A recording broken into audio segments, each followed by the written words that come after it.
Here at Hove, the sun has been shining all day, and it is time for the second T20 international between England's women and New Zealand. England 1-0 up in the series after that comprehensive victory at Chelmsford a few days ago. Tammy Beaumont scoring 97 on the way to a 46-run win. And even though the weather was pretty murky in South London, 40 miles or so down the road on the south coast, it has been a glorious day. The floodlights are shining. There's a little bit of an autumnal chill in the air, but it is set fair for what should be a really entertaining game of cricket, with New Zealand taking on England, and New Zealand once again winning the toss. Sophie Devine playing her 100th T20 international, electing to have a bowl first. I'll go through the teams shortly, but I was alerted to something very exciting by a member of our team this evening. Rosalie Fairburn, or Rosalie Birch as she was then, in 2004 played in a very momentous game between these sides at this venue. It was the first ever T20 international, men's or women's. You were here, you played, and we've come full circle. T20 cricket has done a full lap. Has indeed, yeah, and 17 years ago, long time ago now, and yeah, what a momentous occasion to be part of 17 years ago. And like you say, Henry, we've almost come full circle. You think about the number of T20 internationals that have gone on since then. It was great that the women led the way and played the first international T20, and it's nice sort of symmetry that New Zealand are back here today. And it's a shame that there's not a single player who played in that first one on the field today. They're close, but not quite. Not quite. We've got Jenny Gunn, who's about as close as anyone who was recently in England, set up in the last couple of years, but wasn't quite far enough of a link to be playing in this game. The women's game has changed an awful lot in that time. Georgia Elwys is also part of our team, England international, and very pleased to have her in the commentary box alongside us today. And when we look back on those sort of games, 17 years ago, and how different it all is, it's a remarkable thing when we arrive at a ground like this. We see crowds piling in, we see the big screens, all of the lights and the drama. It's very exciting being on a venue like this, and when you look back on those dates, seeing how far everything's come. Yeah, absolutely. I think it's probably one of the first times that I've been on this side of the boundary rope for a game like this, and to come in and see the crowd coming in and excited about women's cricket after the success of the 100. That we're really hoping that we can continue that, and we love playing at Hove. We always get a really good crowd at Hove. I don't think our record is particularly good at Hove, but let's hope that we can change that around tonight and go 2-0 up in the series. Well, yeah, and it would be a victory as part of the T20 series. We've got the T20 matches, and then we've got the 5 ODIs that follow these 3 games, so there's plenty of cricket to look forward to as we move through September. There is a weird statistical fact, if you like, going through that the history of England against New Zealand at this venue. It's happened twice before, and both times New Zealand have won by 9 runs, which is a peculiarity. Let's look at this game, though. England 1-0 up in the series, Rosalie. Dominant performance from Tammy Beaumont in particular the other night at Chelmsford. England would expect to be on top in this series, though. They've played a lot of cricket compared to New Zealand, and you'd expect them to be on top. Yeah, England and the players within the England squad have had a really busy summer. Obviously, the success of the 100 has meant that they've played in front of some really big crowds. They're experienced now at performing under pressure with lots of eyes on them. New Zealand will be really disappointed with their performance the other night. Sophie Devine, the captain, didn't fire at all. She dropped some catches. She was obviously, I saw a press conference of her the other night. She was obviously really disappointed in her team. But yeah, New Zealand have not had a great build up to this, but they're a proud nation. They've got a lot of great kind of fighters in their team, so they'll be raring to put things straight, and they do have a decent record at this ground. Another person who I thought was very impressive the other night, along with Tammy Beaumont, who looked in spectacular form, was Amy Jones. She quietly swept her way to a great innings, and she'll be one to watch tonight, I think. Yeah, that innings from Amy Jones sort of kick-started England in those middle overs that actually, having played so much 100-ball cricket, and you've been Amy Jones's teammate, Georgia, at the Birmingham Phoenix, it sort of takes a little bit of getting used to, once again, T20 cricket, because there is suddenly that slight lull that you haven't had in the 100, but Jones scored 31 from 15 and really gave England that power. And when you look through England's batting lineup, we'll go through the teams in a moment, that is where this England side really excels is every time you get a wicket, somebody else comes out that could do something like 31 from 50. Yeah, absolutely. I think this England batting lineup is a really hard-hitting and powerful one, and I think it's been something that they've worked really hard on over the last couple of years. I think when you see the likes of Amy Jones coming in after you've got, you know, Tammy, Danny and Nat ahead of her, all world-class players, you've got Amy Jones coming in who had a really good 100. I think she had a good few starts in that and probably would have liked to kick on. And then to have someone like Sophia Dunkley come in who, you know, is a very good friend of mine and likes to bash me about in the nets as much as anybody. She wants to score runs and she wants to score runs quickly, and I think that attitude towards cricket now it's going to take the game to another level. Now there is a debut in the England side, and it's an exciting one because Maya Bouchier is a player that has made a real name for herself playing for the Southern Vipers and the Southern Brave across the various tournaments, including the 100 that have taken place in the last couple of years. She gets an opportunity replacing Emma Lamb in this England lineup. There's one other change. Freya Davis comes in for Catherine Brunt. So England lineup as follows: Tammy Beaumont, Danielle Wyatt, Nat Siver is the captain in place of the still injured Heather Knight, Amy Jones, Sophia Dunkley, Maya Bouchier on debut, Sophie Eggleston, Sarah Glenn, Maddie Villiers, Tash Farrant and Freya Davis. Now Maya Bouchier is somebody, Georgia, that you know, and that we've seen photos previously of players receiving their caps. The one that is on the live text page of the BBC Sport website, I've never seen a bigger grin from someone who's receiving their England cap. She looks delighted with it. What can you tell us about the sort of player and the sort of character that she is? She's a great girl. She works super hard at her game. It's the first season this year that I've played with her properly, and you know, she knows exactly what her game's about for someone so young. She hits the ball hard, she'll run well, and she's a super fielder. She's not afraid to I suppose put herself on the game as well, so she'll go out there, and I think you'll expect to see fireworks from ball one. Yeah, which is exactly what this format's all about, and that sort of fearlessness, Rosalie, is where the 100 in particular, with the pressure, the lights, the attention, and seeing those players that can cope with that, is a dream for Lisa Kitely and Heather Knight, who can say, okay, I can see that player can cope with it, you can come straight in, I know you'll do a good job. Yeah, I really think that's been what we're reflecting kind of where the games come from when the first T20 international happened here 17 years ago.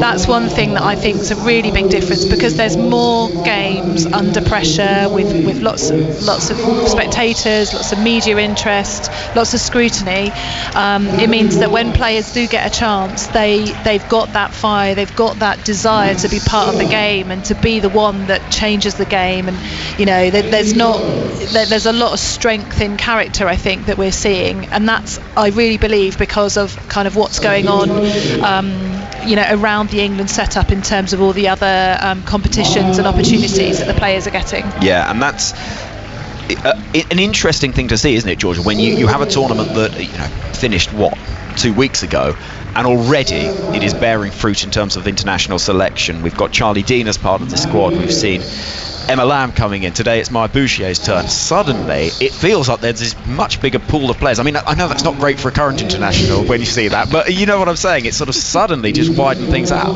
No, it absolutely does, and I think the one thing that's really important with that is that Lisa Kitely can now pick players in form, and those players are confident when they come into this England side and know that they can perform because they've just had the experience of, like you said, Rosalie, playing in front of those crowds, playing under pressure. But you know, the kids these days, they take it all in their stride. They're completely fearless, and I think that's what, I mean, I've learned off them this season is, you know, going out there and playing without consequence, and I think it's really nice when they can rub off on the older ones as well. Let's go through this New Zealand side, because there are a few senior names that they have been relying on quite heavily for many years, who once again you look at and they are the standout performers. Susie Bates is back from injury, playing once again, so she opens alongside Sophie Devine. Amy Satterthwaite is at 3, Maddie Green, Brooke Halliday, Katie Martin, Hayley Jensen, Tamsin Newton, Hannah Rowe, Jess Kerr and Lee Kasperick. It is that top 3, Rosalie, isn't it? It's Susie Bates, Sophie Devine and Amy Satterthwaite. If they don't come off, you fear for New Zealand and what sort of total they can muster. Yeah, there's so much experience in that top 3. You know, it feels like Susie Bates and Sophie Devine and Amy Satterthwaite have been playing forever. You know, they've been such an integral part of that New Zealand side. And yes, Divine will be disappointed with her performance the other night. Satisfied, she showed, you know, she showed what she's capable of, but she looked a bit scratchy. But you know, in terms of wanting a good game tonight, you want 2 or 3 of those players to fire, to have a really, really great spectacle for everyone to see tonight. And that's the thing, isn't it? Because with not a huge amount of time, I know there's a lot of significant cricket, Georgia, between now and the Ashes and the World Cup, but you want games that are testing a side.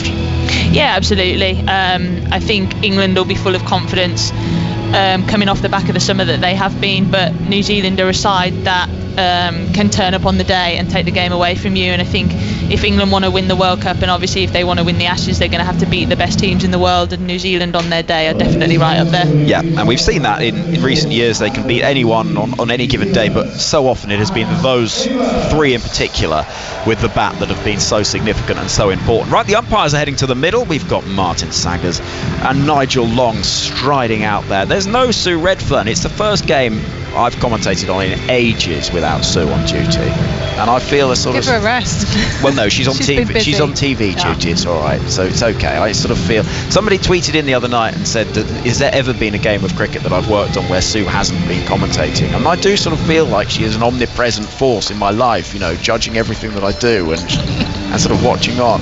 Which, you know, in some ways is reassuring. She might be listening. She might be listening. Sue, can't listen when she's in the middle.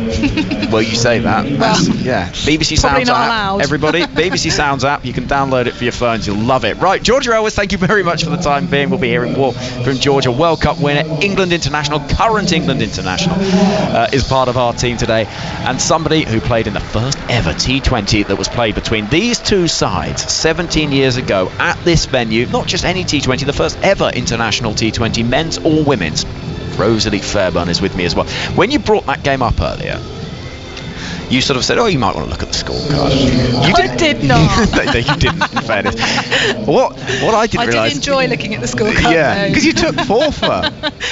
Yeah, it was a good game. Yeah, it was a great occasion. It was a really great occasion. I have to say, you know, Sussex it feels like home for me. I played for Sussex from the age of 11, all through the age groups. I was on the Sussex Academy, so any game that I played at Hove was, you know, a great occasion. So it was nice to perform on that day. Yeah, well, absolutely. We're going to see some spin first up. Here comes Lee Kasperek to bowl to Danny White. We've got a slip in place as Kasperek is in over the wicket. White goes hard down the ground immediately, sending that ball towards us, and it's almost, you can hear it bouncing below us.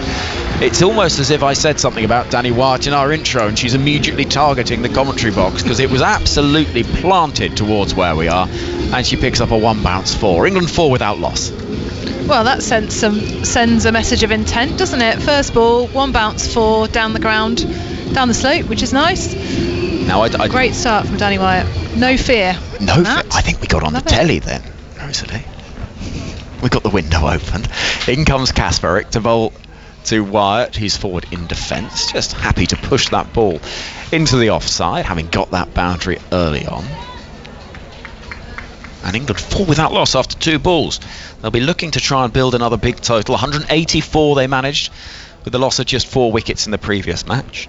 We've got fans coming in all the time. Stands pretty much full around the ground as Kasperek trots in and bowls the long sleeves as Wyatt comes forward and slaps that ball past the diving Susie Bates waiting inside the circle, and the ball is fielded up wide long off as Wyatt picks up another run. 5 without loss is the score. It has been a glorious day here in Hove and on the south coast.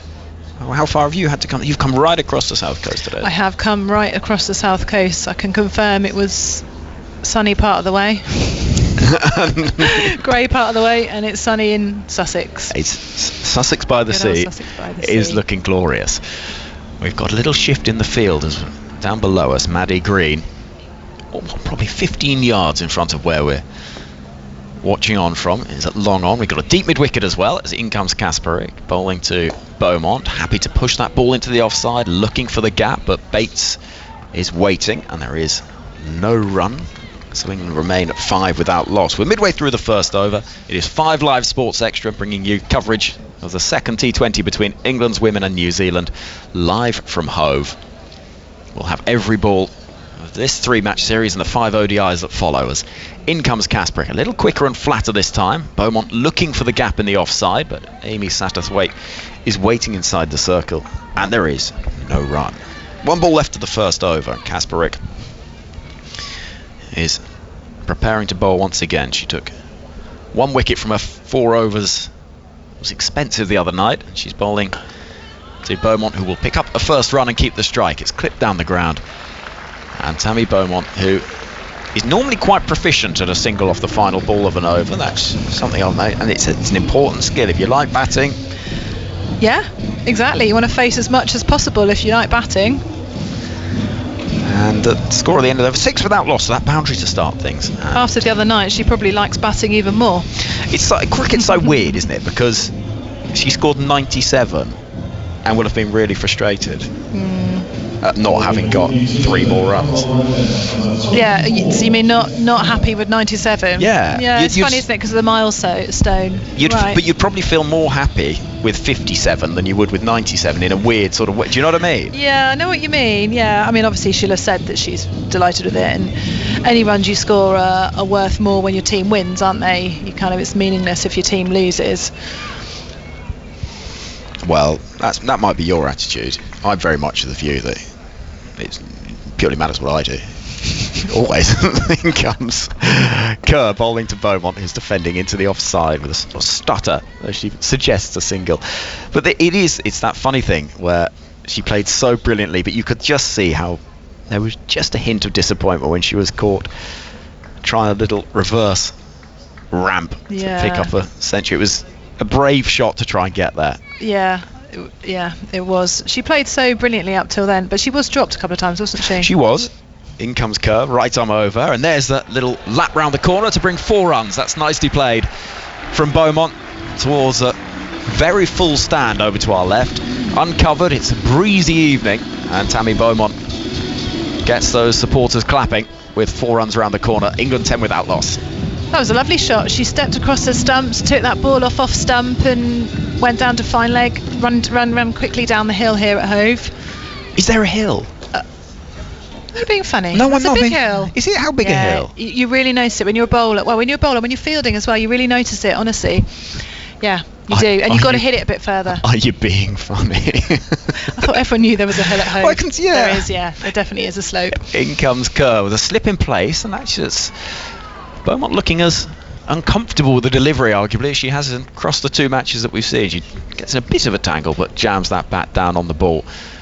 Yeah, so when you're batting, so at the moment they're bowling from the Cromwell Road end. When you're batting from the C end, if you want to hit aerial up the ground, towards the Cromwell Road end, you've got to give it a bit more because it's going a bit uphill, because the fielders feel taller almost. Here comes Kerr. That's clipped exactly down the ground, but actually it hits the feet of Danielle Wyatt and prevents the opportunity of a single. 10 without loss is the England score, and Kerr has done a decent job in this over. There was the boundary, but what New Zealand can't really afford, you sense, is if England in the power play get off to a real flyer and you then feel that momentum is in their favour. Yeah, you don't want it to take it away from them, because these 6 overs are really crucial. 2 fielders allowed outside the 25-yard circle for the first 6 as Beaumont plays down the ground as far as mid-on, runs through quickly before Maddie Green can pick up and throw, and England move to 11 without loss. We've got a couple of balls, or a single ball actually, left until the end of the second over.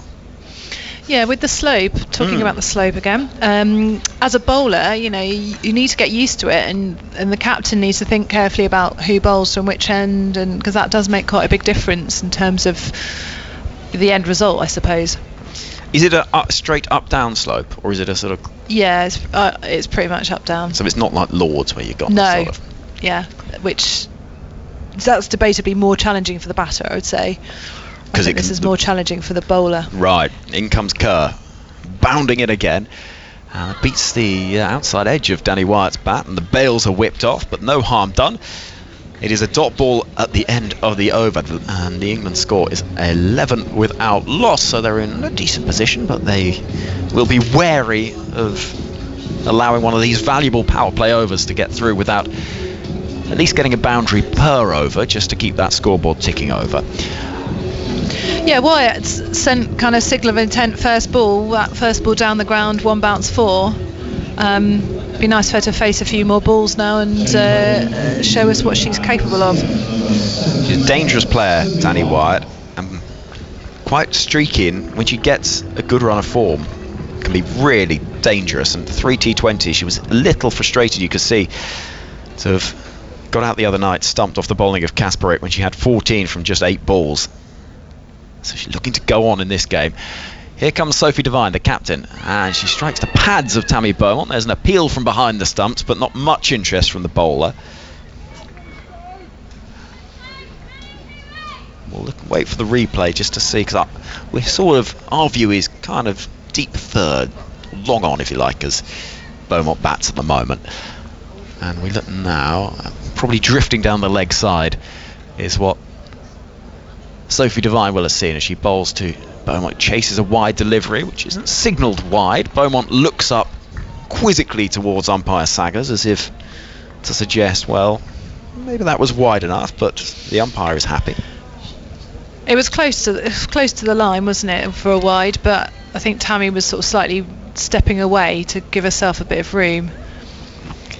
Here comes Devine. 77 on her back, and she charges in, bowls a short ball to Beaumont, who hammers it into the leg side, but there is a fielder in the deep in the form of Hannah Rowe in front of that enormous scoreboard and beneath the clock tower that's been quite a target over the years in T20 cricket as the sixes have been struck. You were saying you were press officer here for a while. Yeah, I did. I think I did a year. I worked here for a little while. I've done a few things at the ground here, but I was on the academy, and then later on, after I finished university, I worked here for a year, I think. Here comes Devine bowling to Wyatt, who comes charging down the track looking to heave the ball into the leg side, and in the end has no idea where that ball has gone. The throw from Kasparik demolishes the stumps at the non-striker's end, but England are through for a single, and the score moves on to 13 without loss. That all looked quite dramatic. It's not often you see a throw knocking the stumps out of the ground at the non-striker's end. That's true. Maybe it's very dry. Yes. Yeah. Or maybe they're very flimsy stumps. So you know these parts well. This is sort of your... Yeah, it feels like a home. When I came in the gate, though, they've demolished the pub. That was a bit of a shock. That was a blow. Here comes the next ball, which is worked around the corner from Beaumont. Whether it's off pad or bat, we'll wait and see. Either way, England scamper through for a couple. And I think are runs from the bat of Beaumont. So the score moves on to 15 without loss, and Tammy Beaumont is on to 9 from 12. So far she's faced 12 deliveries, and Wyatt just the 5. It was interesting, the one that Sophie Devine bumped in short a minute ago. I think actually Tammy Beaumont was on it so quickly she Q-ended it. So maybe the pitch isn't as quick as you'd like. Again, a little awkwardly played from Beaumont into the leg side. Throw comes in. They have got the single that will see Beaumont on strike at the start of the 4th over, and England at 16 without loss. And that final delivery, I think, has been signalled as a leg by. It has. So England 16 without loss, but Beaumont remains on 9. There was a shy at the non-striker's end there from Katie Martin, the keeper, and Sophie Devine gave her a right stare to say, "Don't do that," because she's probably well aware that if you hit the stumps, it ricochets off down the hill. 4 overthrows down this hill. And it's the sort of momentum shift that can be crucial in a limited overs game. It can be something you'd think as innocuous as that can make a huge difference to how a game goes. Yeah, I mean, these sort of shorter forms of the game, 1 over, a couple of balls, that's sometimes all it takes to kind of shift where the game's going. Kerr's going to bowl from the Cromwell Road end of the ground, charging in towards us as it's hit back towards her from Beaumont. It was struck very firmly, and it's going to bring 4 runs. Harsh to call it a chance because it was hit so hard. It was a chance to get knocked out, I think, actually, for Kerr. So, yeah, she sort of put her hands up, but it was a bit of a self-defence manoeuvre. That was a great strike from Tammy Beaumont. She does strike the ball very hard up the hill for 4. It raced to the boundary, and England have got that 4 they'll be craving early in the over as well, just to ease a little bit of the pressure as Kerr is in to bowl to Beaumont, who's bowled. She has a look back at the stumps, rehearses the stroke she wished she had played, but Tammy Beaumont has to depart. 97 in the first T20, out for 13 in the second, and real frustration for England's opener, who gets a pat on the back from Danielle Wyatt, and England find themselves at 20 for 1. That was a lovely delivery from Kerr. She angles it in with her action, and I think it just came off the seam, came in and bowled her, and Beaumont, when you're in good form, when you had a good innings the other night, you're going to be looking to attack that. It was a good delivery. So she's obviously bitterly disappointed, but I think with this England side, there's so much strength and depth. One batter doesn't fire, another one hopefully will. And that is what, in some ways, I suppose it's an odd way to look at it, because you never want to see your players get out. But from Lisa Kitely's perspective, Heather Knight's perspective, seeing different circumstances and challenges for the batting unit is not necessarily a bad thing. Yeah, exactly. The last thing you want is it, all being down to a few people who do it every week, every game, whatever it might be. You want different. That's the beauty of cricket, isn't it? That like so many different situations and circumstances to bat and bowl, and every time you have bowling over, playing innings, you're learning from all of those experiences, even if you've played hundreds of games. Siver then, stand-in captain, is on strike, right-hander, tall figure, defending very firmly and confidently into the offside as far as Brooke Halliday and the covers. She's very cool, calm and collected at the crease, that Siver. We know how destructive she can be. She want to have a little look. I always think it's menacing when a batter waits with the bat resting on the shoulder, looking around. Do you know what I mean? It's sort of, right, well, this is just... power pose. Yeah. Where am I going to smack this? Well, she struck on the pad. There's an appeal for LBW. Immediately, umpire Long turns away. I think she's hit that. With zero interest. There will be a conversation between skipper, keeper and bowler. And knowing that it's Siver, will there be the temptation to go upstairs? I think they are going to have a look. Yep. There will be a referral. So... 2 allowed per side. Let's see how this one goes. I thought that she hit that, and maybe it was going down leg, but other than that, it looked all right. I mean, that's naked eyes, are not great eyes, but. So we'll have a little look and see what the big screen tells us. It is a full delivery. We know that, and it is angling. Well, is angling towards leg stump. The question is whether there's that inside edge. Siver's looking up, not with entire confidence, I wouldn't say. Sue Redfern's voice we can hear booming around the ground. She's still with you. Yeah, thank goodness for that. And we're doing that thing where they say, let's rock and roll it, where they run the clip back and forth as they get the technology ready. I think someone needs to come up with a new term. Is there an inside edge? I think there might be. And Siver's back, actually, ready to face the next delivery, confident that she's hit that. And indeed, Ultra Edge tells us exactly that. There's actually quite a thick inside edge. So go on, because we've come up with some good cricketing innovations on our time together on air this summer, Rosalie. Well, I need a bit next? of time to think about it. The rock and roll thing. We need to move on from that. Someone needs to break the mould. I'll have a bit of a think. Because it worked well when it started, but it's been 15 years of rock and roll. In comes Kerr bowling to Siver, who struck on the pad again, a little higher this time. And there's not quite as much enthusiasm for the LBW appeal. I think she looks a really good bowler, Kerr. She's tricky. She gets quite a lot of angle in with her action, and the England girls, I think they're struggling to get her away. And actually, a shot that Tammy Beaumont played where she stepped across to off stump. I thought that was actually a very good option. Siver plays the ball firmly as far as the fielder at mid-on, and the over concludes, the 4th over of this innings, with England 20 for 1. Siver yet to get off the mark. Wyatt is on 6, an over that yields an important breakthrough. Tammy Beaumont gone, and just the 4 runs scored. So New Zealand, with a couple of overs left of this power play, will be feeling pretty happy with life, you'd have thought, because England haven't got quite a start they would necessarily have expected to, been looking to get, and they've got the big wicket of Beaumont. Yeah, and actually after the first ball, when Danny Wyatt skipped down the track and hit over mid-on for 1 bounce 4, you kind of thought, oh, here we go again. But New Zealand have pulled it back in. I think Kerr's been an excellent bowler from the Cromwell Road end. England have struggled to get her away. Just that angle, I think, the in-swinging angle.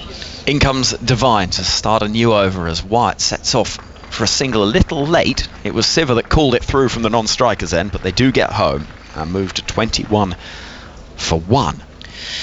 Well, I think it's good from the captain, because they open with spin, New Zealand. Kasparik bowled the first over, and they had a slip in at the start, but they almost immediately took the slip out, and they thought, actually, that one over experiment didn't quite work. Let's change it up. And Sophie Devine has kind of pulled it back a little bit here. So well done, the captain.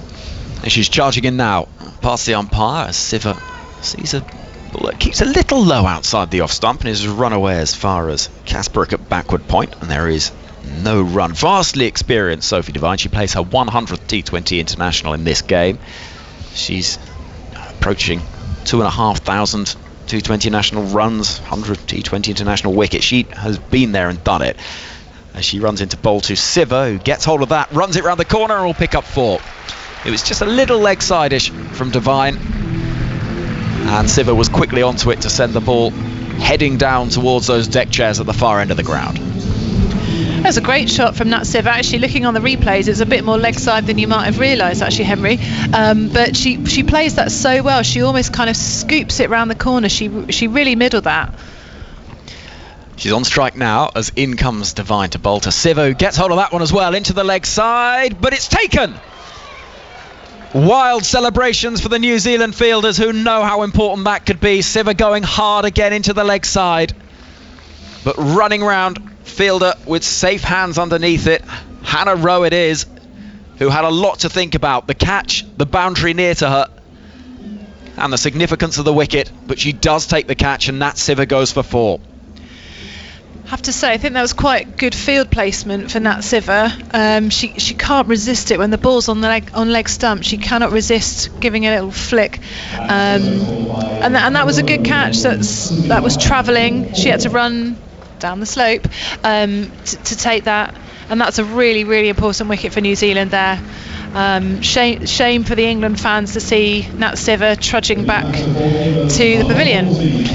Amy Jones comes to the middle. England wicket-keeper, scored 31 from 14 in the first T20. Captain of the Birmingham Phoenix in the 100, one of Georgia Elwis's teammates in that tournament. Georgia's part of our team for this evening's game. And we're watching on as Amy Jones joins Danielle Wyatt in the middle. A feature of England games this summer is that when players come out to bat or announced to bowl, the LED advertising screens showed their eyes, just their eyes and their name. A bit weird. I quite like it. Do it's you? a bit different. It's a bit weird, but because you suddenly look up and there's scary. sort of 30 versions of Amy Jones's eyes staring at you from different angles around the ground. It's a bit different though, isn't it? It's not. You can't really fit the whole body in. No, that's just get them lie sideways, maybe. Hello. In comes Devine to bowl for the tall figure of Jones, who's driving into the offside, and she's caught first ball. The catch taken in the covers. Jones looks at the ground, can't believe it. It was struck well, but not well enough to beat the fielder. And suddenly, England have lost 2 in 2, and Devine's on a hat-trick. She can't believe what she's done here. She's absolutely nailed it. full ball, cover drive. She absolutely nailed it, but I think she just leant back very slightly, and it's just, it's probably not even a foot off the ground. A good catch, but she just looks absolutely amazed that she's done that. Jones goes. Aggression first up from the England keeper, but she finds the hands of the fielder Newton, and England are 25 for 3 with a ball left of the 5th over. To the middle, Sophia Dunkley.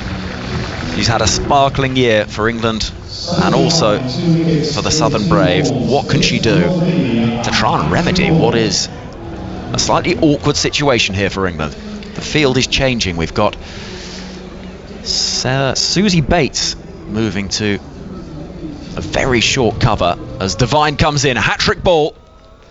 Dunkley on strike. It's full, whipped away off the pads down towards long leg. The hat-trick ball is survived. England 26 for 3 at the end of the 5th over. Right, I'm getting out the way. We've got Emily Windsor standing by, ready for action. Part of the Trent Rocket side in the 100.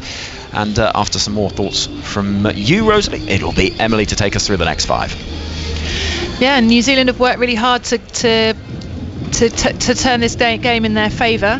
They're obviously disappointed from their game at Chelmsford the other night, but it's been a really good start from them. A few of England's top players back in the changing room now. But the beauty of 2020 is there's still many more overs to go, and many more talented batters from the England side to pull some runs out the bag to make this a really good competitive total. Yeah, definitely. What an exciting start, and England right under pressure here. New Zealand have bounced back from their first defeat as Kerr continues from that Cromwell Road end, and that's pushed into the offside. They think about a quick single. Wyatt doesn't want it. 26 for 3 England. What an exciting start. Yeah. Well, for as a neutral supporter, you want it to be a good game, and you don't want England. You obviously want England to get off to a flyer, but actually it makes it interesting, doesn't it? With a few early wickets, there's a good opportunity for Sophia Dunkley to have a good innings here, put together a nice total for herself and get the team up to a good score. Kerr in again, forward in defence from Dunkley, no run. New Zealand up and about here. Floodlights are on at Hove, and New Zealand have got England right under pressure. 26 for 3. I've been impressed with Kerr. She looks like a really good bowler. Really lovely shape on the ball. I think there's only been one boundary off her, and I think some of the England batters have struggled a little bit to know how to play her, really. In comes Kerr again to Sophia Dunkley, and that's pushed through the offside. That's a fantastic shot. That will race away for 4. That will be the second boundary off Kerr, and you've jinxed her there. Score moves to 30 for 3. Yeah, I'm good at the commentator's curse. I'll keep bigging up the New Zealand bowlers, see if it works out for the England batters. That was a great shot, but I think Kerr, that was a little bit wider from Kerr, more on the offside, and they don't have anyone out on the boundary on the offside. It was a great shot from Sophia Dunkley. She was onto that width. Just 2 fielders out, a fine leg and deep square as Kerr in again to Dunkley, and that's played to mid-wicket. Will be another dot ball. 30 for 3. I think what New Zealand have done well here as well in the power play, they've not let them get away with boundaries, have they? There's been a lot of dot balls. It's been a lot of dot balls. I think they've bowled to their field. I think they've adapted. I mentioned earlier that they won one over of spin at the start. They thought actually the batters looked too comfortable against this, so they changed it up. And that's what you've got to do in 2020 cricket. One over spell, fine. And Kerr has taken all 3 overs from that Cromwell Road end as she comes in again to Dunkley. That's hit down the ground, hits hard. That will race away for 4, I'm sure. Yes, it does. Up the hill. Dunkley moves to 9. Score 34 for 3. And Dunkley's looking good here. She is. Great positive intent. It's easy when your team is under pressure and there's been a few wickets, and you feel a bit under pressure from when you go out in the middle, but it's easy to kind of go into your shell. But it's really positive to see her being so confident and hitting 2 boundaries in this over. Yeah, Dunkley batted at 3 for the Southern Brave. So she had a lot of time in the middle this summer as Kerr comes in again. This worked onto the onside. She's hit that nicely. Will the fielder come round? Yes, she does. She does well, but they come back from 2. Wyatt and Dunkley both very quick between the crease. It's 36 for 3. That's 6 overs gone, so that's the end of the England power play. I think England probably, before the start of this game, would be hoping for more than 36 off that power play. But that last over was a good one. Was it 10 off it? I can tell you that. I think it was 10 off it. Yeah, it was 10. A couple of boundaries and a really nice 2. And Sophia Dunkley, yeah, a great positive start there. Really, really good. Yeah, I think to highlight the 3 wickets gone, Tammy Beaumont just for 13, Kerr took the wicket, and Nat Sivert off the bowling of Devine for just 4, and then the ball later, Amy Jones, first ball duck. Devine was on a hat-trick, but she didn't get it. So, end of the power play, 36 for 3. And Amy Satterthwaite comes into the attack. And they're just getting the field right here. So 4 fielders are now allowed outside the circle. And they're utilising all 4 with a long off, a long on, a deep mid-wicket and a deep square. The reverse sweep is on. Just 1 point, no third man in place. Satterthwaite coming round the wicket from the CN, bowling her off spin. That's a miss outside the off stump. Is that stumping? I think Wyatt was back. They're sending it upstairs though. But Wyatt does not look phased here. She put her bat back in, but she was I think she was a bit casual about that. You don't expect to be able to charge down the wicket, miss it and not be out stumped. She did get her bat back, but I'm not. Keeper doesn't look that confident actually. They are reviewing. So the umpires asked for a replay, but the keeper doesn't look that confident. So maybe she did manage to get back. But to me, this is where the slope really plays a part. So there's the cheer. She's back. She is back. But this is where the slope plays a part, because actually you can't generate that much pace uphill as a spinner. So that's what enabled her to get back to avoid being stumped. And the option to hit down the ground, which was where Wyatt was going down the slope, was Aline's talking about. Satterthwaite, ball in hand, round the wicket into Wyatt. She bowls and that's swept away into the leg side. Will that split the fielders? No, it will just be a single. Hannah Rowe out there does well. 1 bounce into the keeper. 37 for 3. Wyatt now moves to 8. She hasn't had much of the strike. She's been here from the start and she's just faced 8 deliveries. Yeah, we talked before, didn't we, about how Tammy Beaumont enjoying batting so much. She got good at getting a single off the last ball. But yeah, it's just how it goes sometimes, isn't it? Danny Wyatt get a chance next over, I'm sure. Satterthwaite into Dunkley. That's hit in the air, but only to Susie Bates at extra cover on the ring. The dot ball. Just searching for that one, Dunkley. Satterthwaite, right arm over the wicket. To Sophia Dunkley. She bowls that shorter. She's turned that into the leg side. Wyatt says no. The keeper was quick out to it. Dunkley still on 11 off the 9 deliveries. There's good positive intent here. I think Satterthwaite's got a good field that she's bowling to. It's interesting, she's going round the wicket to Dunkley now. In she comes, she bowls, and that's outside the off stump and a miss by Dunkley, and the umpire stretches his arms and gives a wide. 38 for 3. Bonus runs then for England. Dunkley again walks to the square leg umpire and back again to reset herself as Satterthwaite comes in, hit down the ground, nice and controlled by Dunkley. Out to this long on fielder. She picks up a single. She moves to 12. 39 for 3 England. The light is just about dimming. It's a beautiful evening at Hove. Tinges of pink in the sky. In comes Satterthwaite again to Wyatt, who's heaved that onto the leg side. Fielder at deep square. Cleans it up, just a single. Wyatt moves to 9. 40 for 3. And that's 7 overs gone. And I think we've got a change in the commentary box. I'll be joined by England international Georgia Elwys. And I have the pressure of pressing the right mic. And I think I've done the right thing there. 40 for 3. here then at Hove, England. Wyatt and Dunkley are in. Dunkley 12 off 10 deliveries and Wyatt 9 off 9. Change of bowling from that Cromwell road end as they just set their field. Deep square, fine leg, third man and extra cover, and Sophie Devine brings herself back into the attack after picking up 2 wickets in her previous over. What have you made of this start, Georgia? I'll tell you in a second, Emily. I've done the commentator's curse. As Devine comes in, that's pushed into the offside. They come through for a quick single.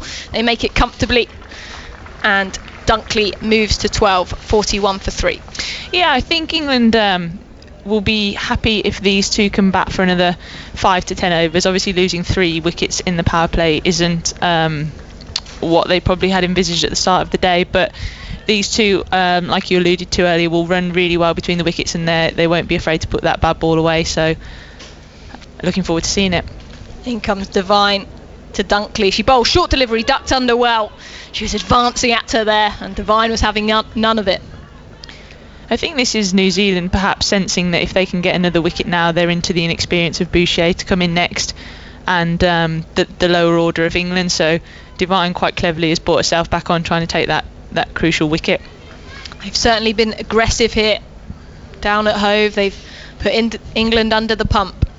As in comes Devine again to Dunkley. It's play a miss outside the off stump, and the keeper throws it, and Devine looks at Dunkley there, gave her the stare. 41 for 3. It's entertaining, isn't it? I think whenever Danny Wyatt and Sophia Dunkley are at the crease, you're going to be entertained as a spectator. They're not afraid to go hard at the ball and put the fielding and the bowling team under pressure, so I personally love watching it. I don't know about you. Yeah, both of these hit unusual areas as well.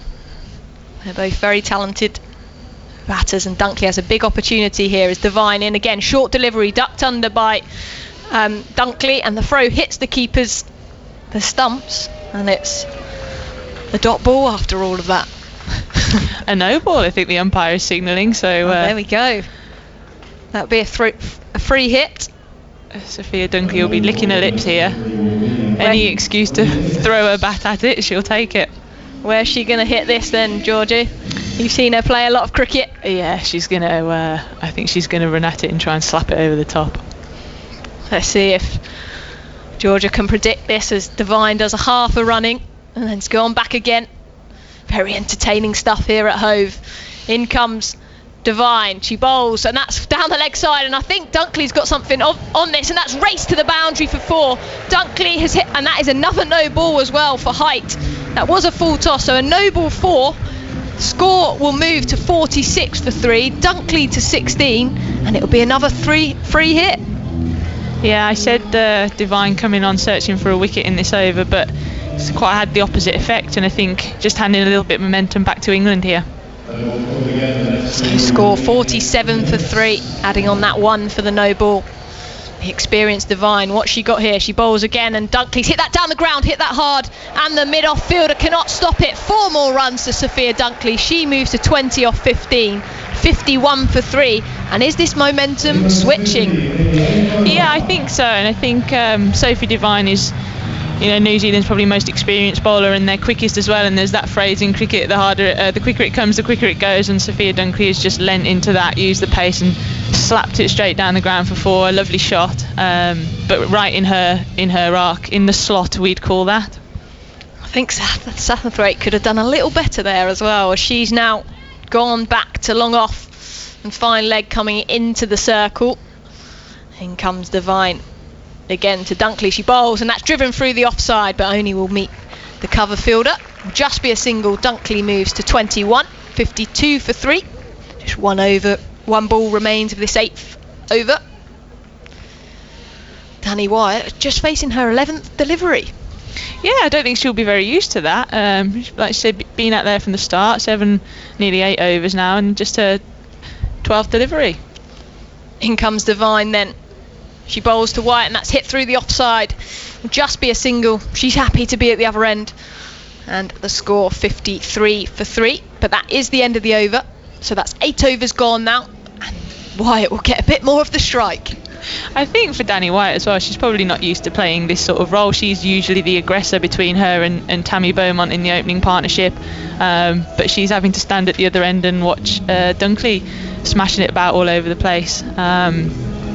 So she gets a bit of the strike this over, and I've been quite surprised that New Zealand have operated their spinners from this bottom end. Generally, when we play at home, we say the spinners will bowl at the top end because of the slope. It's harder to hit them over the top up the slope. But yes, I thought he bowled a nice tidy over there, and see what Danny can come up with this over. Yeah, definitely. So they're just getting their field placements right. They need to utilise their 4 outside the circle, keeping a mid-wicket in play and no fine leg then to Danny Wyatt, just to cover long on, deep mid-wicket and deep square leg, tempting Wyatt to play that paddle. Potentially not a strength of hers. As in comes Jensen, bowled, and that's cut away, that's hit hard, that will be 4. That's out the middle of the bat. Wyatt now moves to 15, 58 for 3. Yeah, that's an absolutely brilliant shot from Danny Wyatt using the width. Who needs to be able to ramp and paddle when you can hit the ball as clean as that for 4 in front of the wicket? I think it's quite a good field for Danny, but I think they need to be bowling the width of the stumps for it to be effective. What's the reply here then? As in comes Jensen to Wyatt. It's pushed into the offside. They think about a quick single. It's not on. It's a dot ball. Yeah, she just got a line wrong there up front. And Danny Wyatt, a player of her class, isn't going to let that off. It's a cardinal sin as a bowler, isn't it, to go for a boundary off your first ball, put you under pressure for the rest of the over. Trying to pull it back. They need a couple more dots here. As in comes Jensen to Wyatt, and that's pushed into the offside. They come through for a quick single this time. Fielder doesn't pick it up cleanly, so they make it comfortably. 58 for 3. Good batting here from England. Yeah, these two are both brilliant athletes, super quick between the wickets, and there probably shouldn't have been one there. I think if I was the bowler then I'd have been tearing my hair out at my fielder. We know that they're going to run well, so fielders in the ring need to stop that. That's not like you to be tearing your hair out as a bowler. I don't recall that on pitch with you, Georgia. As in comes Jensen to Dunkley. She's missed that outside the off stump, just trying to nudge it into that cover gap.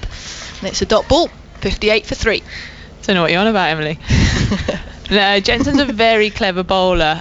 She reminds me a bit of myself, actually, but she's got all the tricks of the trade. She bowls a lot of slower balls, and I think England batters need to be aware of those tonight. She'll change her pace up and try and deceive them through the air. And Jensen in again to Dunkley. That's outside the off stump again. A play and miss. Another dot ball. She's brought this over back so far after going for a boundary in the first ball. Just a single from the last 3 deliveries. Yeah, she has. It looks like it's just bouncing a little bit more up the hill, which is what you'd expect here at Hove. I think the bounce has just done Dunkley there. In comes the right arm seam of Jensen again, and that's forward in defence, no run. Another dot ball, and her fielders are getting right behind her there. That's 9 overs gone, 58 for 3. Fantastic over in the end from Jensen, just 5 from it. Yeah, she pulled that back really well. I thought having gone for 4 first ball, it'd be an uphill battle from there, but she brought a line back. She bowled the width of the stumps, which we always talk about in T20 cricket, is where you want to be bowling, and I think she mixed up her pace as well, which is important to do so that you don't become predictable. Both of these players like to go at the ball with hard hands, so I think they'll have spoken a lot about mixing their pace up to not let these girls settle. So change of bowling. As you said, the spin tends to be bowled from that far end, the Cromwell Road end. Lee Kasprick comes back into the attack. She's just bowled 1 over so far, and she's got a long on, a deep mid-wicket, a deep square, and a long off out to Danny Wyatt, tempting Wyatt to go over that offside. As Kasprick at the top of her mark comes in to Danny Wyatt. She bowls and she's gone for a paddle. She's got hold of it. It's hit the keeper on the head, and she sort of headed that all the way to the boundary. The ball's coming round. The fielder does well at deep square. They come back for 3. Fantastic running from Dunkley and Wyatt. The score moves to 61 for 3. And I don't know, will she have to have a concussion test here? Will she have to have her helmet checked? God, it hit her pretty flush in the helmet, didn't it? Hope she's okay. She seems okay. I think on the replay it looked more like the shoulder, so that's why we haven't got a physio running on. But either way, that looked quite painful. Yeah, it was on the shoulder, and Wyatt actually got a fair bit of that, and that's changed the field here. So a fine leg has come into play, and there's no third man now for Sophia Dunkley. Mid wicket still in place. Susie Bates back from her shoulder injury. In there as in comes Kasprick to Dunkley. She bowls and that's hit back to her. And is that a caught and bowled? Yes, it is. That's just chipped straight back to Kasprick. And Dunkley has gone for 21 off 19 deliveries. 61 for 4 now, England. That is not what England would have wanted. This partnership was just building nicely. Wyatt and Dunks were building some momentum, getting England up to a decent total, and soft as you like really. Dunks has just chipped this back straight back to the bowler. Whether she was done a little bit in the flight. Kasprick is a very clever bowler. She was just using her feet there, wasn't she? Trying to work it into that onside. Got the leading edge, and Kasprick takes it easy as you like. But the incoming batsman is the Southern Vipers, Maya Bouchier, on debut. Both of us have the pleasure of playing with her, and how excited are you here, Georgia, to watch this? Oh, she's going to be brilliant. She'll be batting with Danny Wyatt as well, which I think will help settle her nerves. You just want to get that first ball out of the way and make sure that everything's in check, and I think she'll be a really exciting player in the future. I really like the way that she goes about her cricket. I think she works really hard, she thinks about the game, but she's so fearless and she's so brave, and she hits the ball very hard. I think, if she just plays her natural game here tonight, we'll be in for a treat. Yeah, and in the Charlotte Edwards Cup, she averages 52, which is very impressive from Maya. She certainly strikes the ball well, and I think she just wants that first run, won't she, to settle those nerves, and I think settle our nerves up here as well. I think both me and Georgia are feeling it, and New Zealand are putting her under pressure. They've got a short extra cover and a short mid-wicket. They clearly don't know how hard Maya hits the ball. In comes Kasprick. Then to Bouchier, she bowls, and that's hit her on the pad. She's tried to work that on the onside. It's a dot ball, 61 for 4. But as you said, Danny Wyatt here is the right person to be at the other end, as she's batted with her lots this summer. Yeah, definitely. I think Danny will just be telling her to play her natural game and to keep it really simple, which is really important. They've brought up mid-on here as well. So mid-on into the circle, just 3 fielders out as Kasprick bowls, and Bouchier just hits it back to her. 2 dot balls. She just needs to not get frustrated. You can see she really wants that run. She's just the nerves we can see having played with her. It's Kasprick. In again to Bouchier. That's bowled, and that's turned to mid-wicket. Susie Bates there does the fielding. Dot ball. 3 dot balls for Bouchier. 61 for 4. This has been a fantastic over for New Zealand. Just 3 runs from it. And a wicket of Dunkley. You see Danny Wyatt just having a little chat with Maya there, just calming her down. I'm sure she'll be ticking here, and New Zealand know that. They're just slowing the game down, making a field change, making her wait for this final ball of the over. They've spread the field a little bit though, because they clearly want to be bowling at Bouchier the next over, because there's 1 ball left after 10th over as Kasprick in she comes, and that's heaved away into the leg side. That will be Bouchier's first run in an England shirt, and I'm sure there's many more to come. Score moves to 62 for 4. There will be a change in commentary team. Henry Moran will be replacing myself, and let's have some thoughts from Georgia Elwes. Yeah, I think that'll really help settle Maya's nerves. She got that one out the middle. Kasprick just bowled a bit of a long hop really, and the Bouch hit it out straight out into the leg side, and managed to get her first run in international cricket. And I'm sure she'll be talking us through that for a long time to come. I think these two again will run really well together between the wickets. I think as long as Maya can settle her nerves here, settle into her innings, and then these two will be away. Did you call her Bouch? The Bouch, the yeah. Bouch. Yeah. Yes. I'm really pleased that's her nickname. If you've got a surname as magnificent as Bouchier, you need to absolutely give it some as a nickname. She's on strike and driving that ball crisply. Wow, that's hit well as an alcohol wipe goes flying across the commentary box. And that's welcome to commentary in the age of COVID. As a single is taken from Bouchier, 63 for 4 is the England total. We've got the window open wide here. It's almost like we're right on top of the action. It's lovely, but it does come with some certain meteorological perils, as we have Danny Wyatt on strike, 19 from 15, and pushing that ball cautiously, perhaps not with quite the freedom she might have felt if England hadn't lost 4 wickets in the first half of this innings. She moves her score to 20. I can't believe she's only faced 16 balls out of the first 60 that we've seen in this game. Yeah, that's mad, isn't it? I think you'll see that a maturer Danny Wyatt here as well. I think in the past she might not have been able to come down the gears as well as she will now. I think that'll be important to get Maya in, that she plays a bit more low risk. Keeper standing up to the stumps as a slower ball is hit without perfect timing, but cleanly enough as far as Maddie Green running in from in front of us at long on. We can tell that the conditions are just getting a little more wintry, with one of the cameramen in front of us wearing one of those puffer gilets.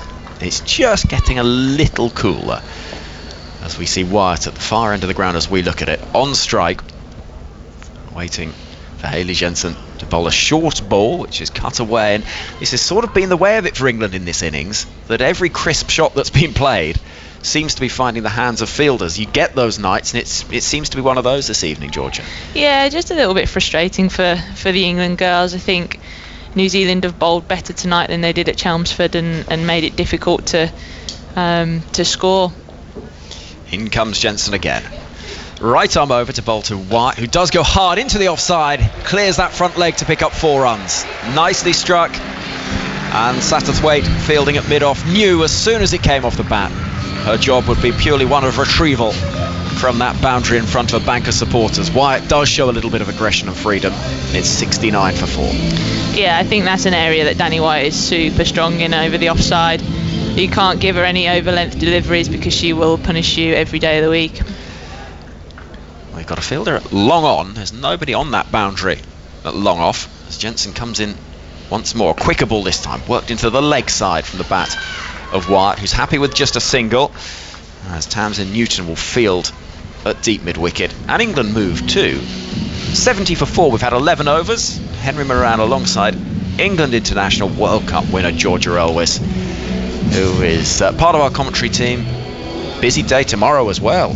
Georgia, yes, talk me through it. Very exciting. So tomorrow we are playing in the finals day of the Charlotte Edwards Cup. We are playing against the Northern Diamonds. This is we, as in the Southern Vipers, which is a 12 o'clock start, and then the winner of that goes on to play the South East Stars in the final. So all to play for at the Ageas Bowl. Yeah, looking forward to it. We'll be there. We'll have commentary on the BBC Sport website. And we see at the far end of the ground, more in a moment, Kasperik ready to bowl to Wyatt, who's on 25 from 19. As Kasperik bowls a quick delivery which hurries Wyatt. She does see the ball running as far as the fielder inside the circle, off the pads into the leg side. So a single onto the total, but not to Danny Wyatt's score.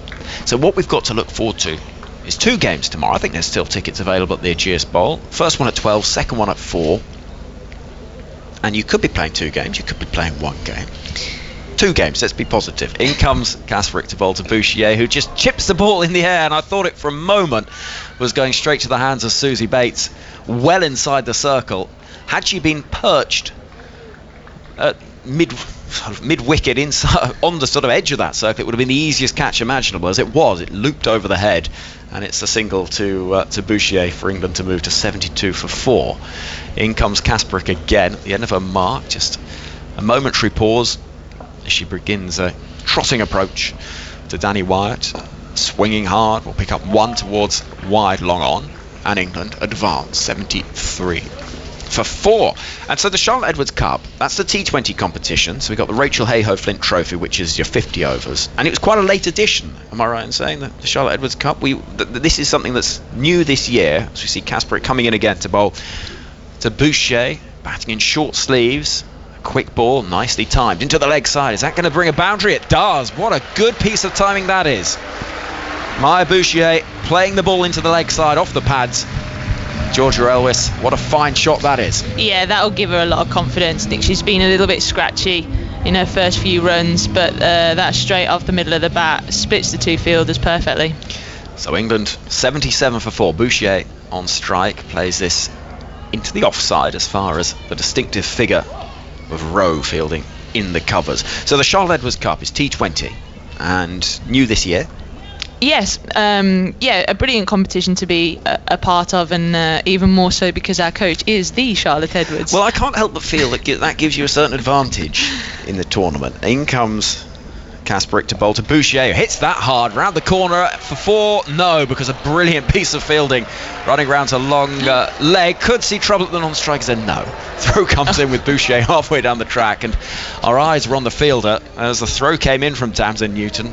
We looked up to see, for a moment, chaos, but it was all okay from England's point of view. Bouchier will keep the strike, 78 for 4. So you've got the coach who the tournament is named after, which I think certainly helps your cause. Or does it? Or does it add more pressure? I don't know. It's a bit like when you've got a parent as a coach. And do they never give you the captaincy and opening the batting? Do you know what? It gives us that extra incentive.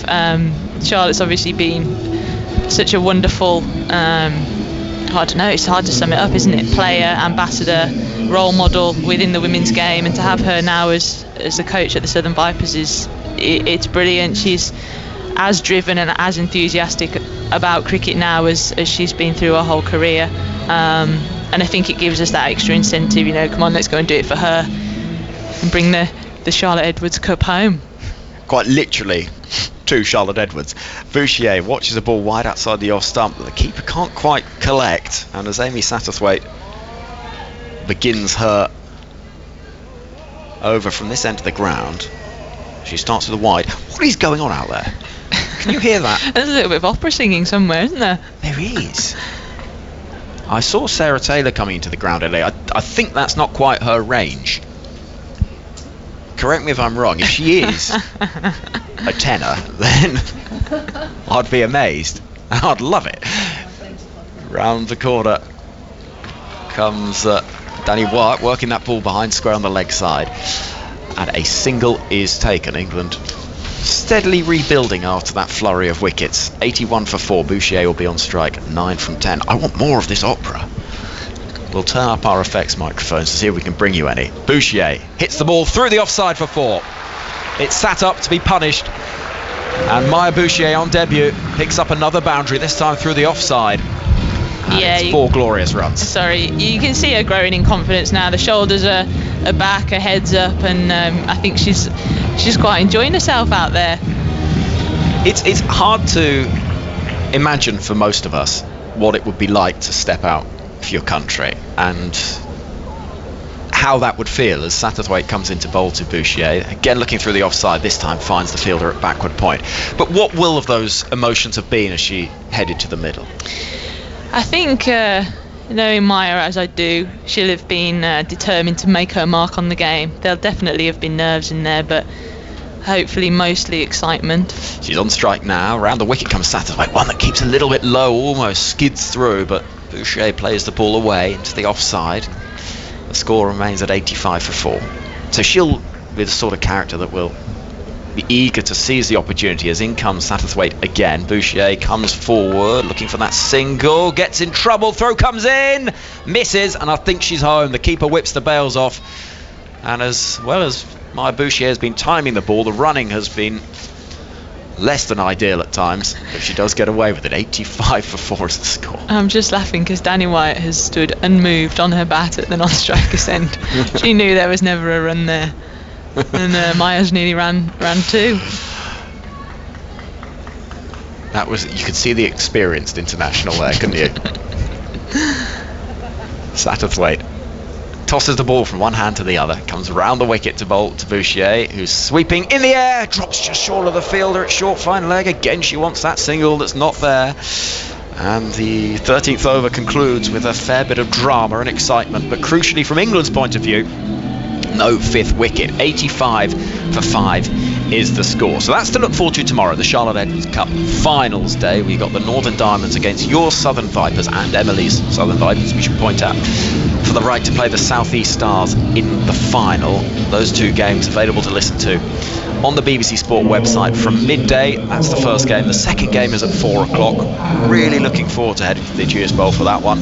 Double header, and it has been a remarkable year for women's cricket domestically. I think internationally the momentum has been there for some time, but domestically it's felt like a game changer this year. It feels like a really good time to be a 15, 16-year-old girl enjoying cricket and starting out playing cricket. I think who knew the success that the 100 would bring would be quite as it was. It was such a fantastic tournament, and hopefully it's brought us some more cricket fans. 85 for 4 is the score as Rowe is bowling to Wyatt, looking to run the ball down towards the deep third boundary, which currently has no protection, but she gets it a little squarer than that, and so there'll be no run. England with another 7 overs to try and post a total that they can defend. It's not going to be the dizzy heights of 184 for 4 that we saw at Chelmsford. Well, not unless something truly remarkable happens. In comes Rowe from the far end of the ground as we look at it. Wyatt just dabbing down on the ball, happy to pick up a single and get Bouchier on strike, and that's clever batting from Danielle Wyatt, who's content with just rotating the strike if the boundary ball's not there. England 86 for 4. Yeah, I think this will be a quite interesting 3 or 4 overs here, because I think England will probably start to look to up the ante, but to try and do it in the lowest risk way possible. Bouchier on strike. In comes Rowe. It's short and unusual looking shot. Brings a single, running the ball down towards the diving figure of Jess Kerr at short third. It sat up nicely to be hit. Bottom edge doesn't quite bring the reward that Maya Bouchier perhaps would have felt was in the offing. She's 14 from 16 on debut, 22-year-old, and it is Wyatt who's on 28 from 24, who's waiting to face the next delivery with the floodlight shining. It's in the air, beating the dive of the fielder at backward point, hit very hard and flies away for 4 more. England 91 for 4. Yeah, that's a brilliant shot from Danny Wyatt. I think she's wise to what Hannah Rowe's trying to do here. She knows that she's not going to get any balls full, not with this field and not with the 3 balls that Hannah Rowe bowled before. She's dug them all in. She's bowling that short length, and Danny Wyatt's punished that ball and rightly got 4 for it. Kasperik's dive at backward point wasn't far from it, but not quite close enough. Rowe bowls a length delivery this time that Wyatt pushes into the offside for a single to move her personal tally to 33 and England to 92 for 4. A few of those flats at the far end of the ground have got lights twinkling. We were discussing prior to play retirement plans, and I know this is your first day on commentary with us, George and I, so I don't wish to accelerate the entire process too much. But as in comes Rowe, bowling to Bouchier, who hits that well off the back foot, and we'll get 1 out to deep cover to keep the strike at the start of the 15th over. 93 for 4 is the score. But we were thinking there are some pretty good views you could get around this ground. Yeah, do you know what? I really like this ground. I've played here for a number of years with Sussex, and I think it is one of those grounds that for women's cricket it's really good. You feel close to the fans, you feel the atmosphere that is put on here, and I know some of the flats around it and overlooking the ground are a bit pricey probably though, I think.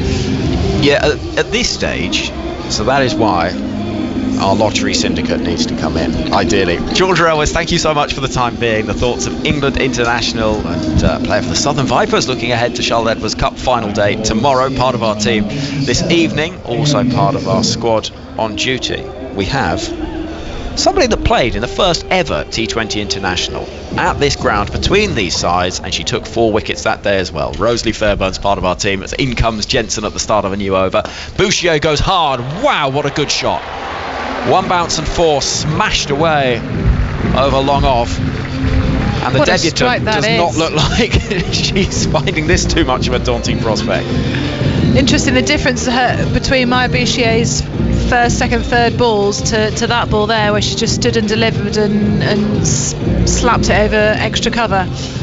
Goodness, that's as good a shot as we've seen. Lovely to watch. At any point in this game. What a brilliant hit.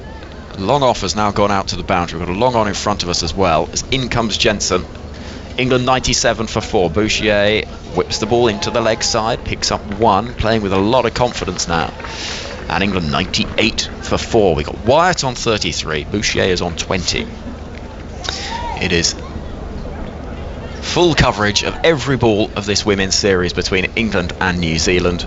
You won't miss a thing across 5 Live Sports Extra, on BBC Sounds, on the BBC Sport website, where we've got in-play highlights and clips, and also on the red button from 10:30 this evening, full match highlights for you to enjoy. In comes Jensen to bowl to Wyatt. Keeper standing up to the stump. Single will be taken if their quick throw comes in, and they've got home quickly enough. This is interesting from Danny Wyatt, because we're seeing quite a different approach here. She's happy just to tip and run. Yeah, very interesting. And Georgia mentioned earlier, Danny Wyatt is often the aggressor in the England innings, but today she's ended up taking kind of a bit of a mature role. She's reined it in. But what we have seen in the last couple of overs is there's been boundaries from her, but then when there hasn't been a boundary, she's tried to rotate the strike, which is great to see. Keeps the momentum. Jensen bowling to Bouchier. Hits that firmly down the ground and will pick up a single to get England to 100. So that is the 100 up for England. With a couple of balls left of the 15th over, they get there with a punch from the bat of the debutant Bouchier down the ground, and England 100 for 4. Wyatt will be on strike with 34 to her name. And there'll be another run at least. It will just be that single, because Satterthwaite quickly in from the boundary to bring Bouchier back on strike. She's playing with a lot of confidence now, Maya Bouchier. She is indeed, and just those first few balls, the first boundary she hits give her extra confidence. But yeah, she's building a nice partnership here with Danny Wyatt. Jensen, right arm over to Bouchier, hits the ball back towards the bowler, who gets something on it but not enough. It was on the bounce, so there was never a danger of the catch, but it does prevent the boundary. I also think that's the benefit of a debutant batting with someone like Danny Wyatt, who's very experienced particularly in T20 cricket. It's the ideal person to be coming out to bat with. Maya Bouchier looked nervous the first few balls she faced, but having your partner down the other end, chatting you through it, just helping you to kind of rein it in, and now Maya Bouchier is able to kind of she's breathing a bit easier, and she's looking confident, and that's some of what a partnership's all about, really. I'm going to get out of the way. Emily Windsor standing by, and some thoughts from you on what England could possibly get in this innings. So for me, I think England want to be looking at 10 and over from here, which will take them about 150. In comes Rowe to Bouchier. That's hit through the offside. That's hit hard. Will that beat the cover fielder? They think about 2 hit. Bouchier wants it, and they come back comfortably. Bouchier moves to 24. 104 for 4 England. Yeah, I feel Bouchier's settled in nicely. Potentially after a few crazy runs she's tried to do, she's hitting the ball well. She looks comfortable out there in the middle. She does indeed, and it looks to me like she enjoys the pace on the ball from Rowe here. In comes Rowe to Bouchier again. That's turned into the onside. They think about 2 hit. The fielder's coming quickly from mid-wicket. The call is no from Bouchier. Wyatt will be on strike. 105 for 4. Just 4.4 overs remaining. What do we think England will get up to here? I think they want to be looking at 150 here. To me, it feels like the last couple of overs they've just upped the momentum a bit. I think they've enjoyed facing the pace and the bounce of Rowe. In comes Rowe again to Wyatt. That's outside the off stump. Has she guided that straight to third? Yes, she has. The catch is taken by Jess Kerr. She's having a good game, and Wyatt has gone now for 35 off 28 deliveries. That breakthrough's come at the right time for New Zealand. I feel like I cursed that, because they looked like they had been enjoying the pace and the bounce of Rowe, but that just got a bit too high for Wyatt, and she just guided it straight to third man really. It's a good catch down there. And yeah, Wyatt's got to go. She was looking really strong. She played a mature innings there, I thought, and quite crucially, she's got Maya Bouchier settled. So obviously don't want to lose a wicket, but at least we're in a situation in the game where Maya Bouchier is kind of into her innings, into her stride, and you know, England are in a better place now than 5 overs ago. Yeah, absolutely, and I think New Zealand set Wyatt up for that, really, having that third man inside the boundary, but bowling outside the off, bowling a hard length. You don't want to bowl full to Wyatt. She hit so well on the drive, and she played a mature innings there for England when it was needed, when that top order were dismissed very quickly. Beaumont just 13, Siver 4, and Jones the ball later for none. So 3 of England's experienced players went very quickly, so it was down to Wyatt to hold this England innings together. But 105 for 5 now, and Sophie Eccleston comes to the crease. She'll be facing Hannah Rowe from the Cromwell Road end. In she comes, she bowls, that's pushed into the offside. She's hit that nicely, that's come straight out the middle. They think about 2, and the call is no. Bouchier has to come back quickly. They come back comfortably in the end. So just a single for Eccleston, 106 for 5. Yeah, there's a definite kind of air of urgency around the running here at the moment. You can just tell they're not quite all used to batting together, and that'll come. You know, the crucial thing for England is there hasn't been a run out, but you just feel like something could go that way anytime soon. Rowe then into Bouchier, who advances, and that's a miss outside. Was that caught behind? Yes, it is. She's hit it. She's tried to guide that over the offside, and Bouchier is gone for 25. This is a fantastic over this from Rowe, and England now 106 for 6. And this is not good timing for England to lose another wicket. I was just saying a couple of balls ago that Wyatt going, at least she'd kind of got Maya Bouchier, eased her into her innings, and they'd built a really good partnership. What you don't want to do is lose a couple of wickets in a row, because that can really change the momentum of an innings. So that's unfortunate timing there. And Rowe continuing with that short length, you know, that bounce she gets with her height has given her rewards there. Yeah, absolutely. She's really using the advantage of running down the hill, getting the extra bounce. And this is twice now England have lost 2 wickets in an over, and it really does shift that momentum back. Sarah Glenn comes to the crease. Played with her down at the Trent Rockets, or up at the Trent Rockets, because we are as far down south as you can get. And Sarah Glenn certainly hits the ball hard, and we played against her here for the Central Sparks, against the Southern Vipers here, and she scored some quick fire runs. So Sarah Glenn is more than capable of doing a job here. In comes Rowe to Glenn, that's 4 on the pads, they're appealing. It's a dot ball, that was going down leg, and that's the end of the 16th over. 106 for 6 England. That's a fantastic over for New Zealand. Yeah, well done Hannah Rowe. That was a great over, and that's almost the first full ball she bowled, that last ball, and it was a dot, so it was an excellent over from Hannah Rowe. I think the thing that I've been what's been more noticeable in this game, New Zealand seemed to have set plans to batters, because they were bowling that hard length to Wyatt, weren't they? They weren't letting her get on the front foot, and then you've brought in Sarah Glenn, and all of a sudden she's bowling that full delivery at the pads, trying to get them out, and they just seem to be clearer today. Yeah, a bit more time, bit more switched on to, you know, the job that they've got to do today. We talked earlier that they were rusty at Chelmsford, so a couple of days have given them a chance to have a real think about their plans, you know, get some bit of practice in as well. So Jess Kerr comes back into the attack. She bowled 3 overs for 19 and picked up the 1 wicket, all in the power play. So she's bowled fantastically well so far, and she comes from the C end. Slower delivery, that's heaved into the leg side. The fielder at mid-wicket comes round, does well. They come back for 2, and Glenn and Eccleston moves to 3. 108 for 6. Good running by England. Great running and great bit of fielding down there at mid-wicket. A fielder's had to run round Rowe, that was, after bowling her over. She's had to run round, dive, pick the ball up. That was a good bit of fielding there. So it's now dark at Hove. The floodlights have definitely taken over. As she bowls, slower delivery, that's hit down the ground. Satterthwaite does the fielding at long off. Eccleston picks up a single. 109 for 6. So these two, Glenn and Eccleston, need to find some boundaries. You feel the rate they're going at the moment may not be enough with the firepower that New Zealand have in their batting lineup. Susie Bates, Sophie Devine will open up. I'm excited to see those. Yeah, it will be great.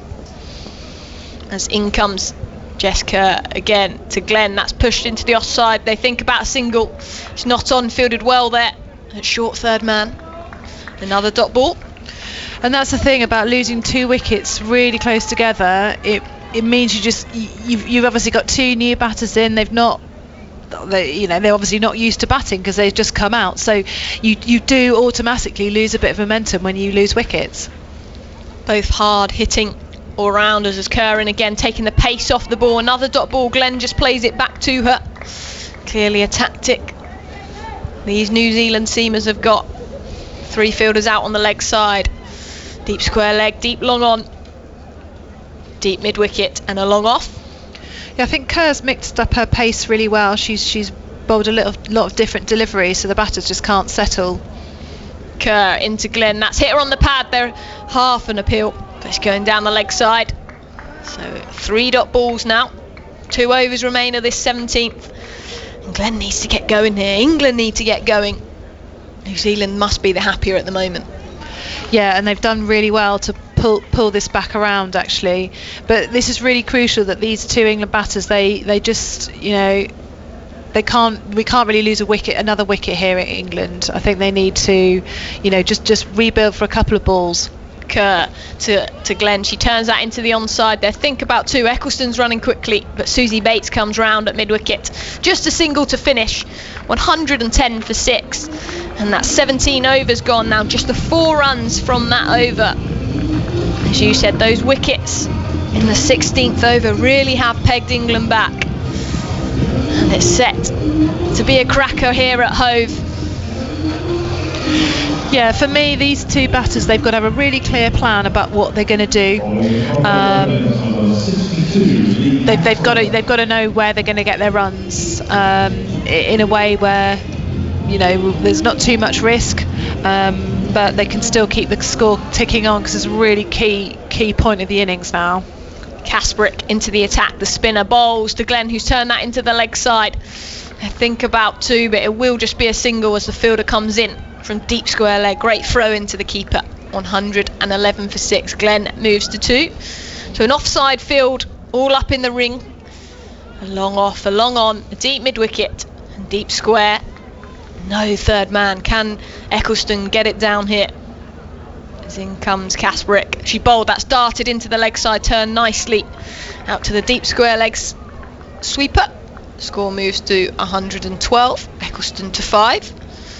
I think Kasprick is a really clever bowler. She mixes it up. Earlier she was bowling with a lot of flight, so she's played a lot of T20 cricket, and I think she's a really good asset for the New Zealand side. Glenn turned into the leg side, just a single. 113 for 6.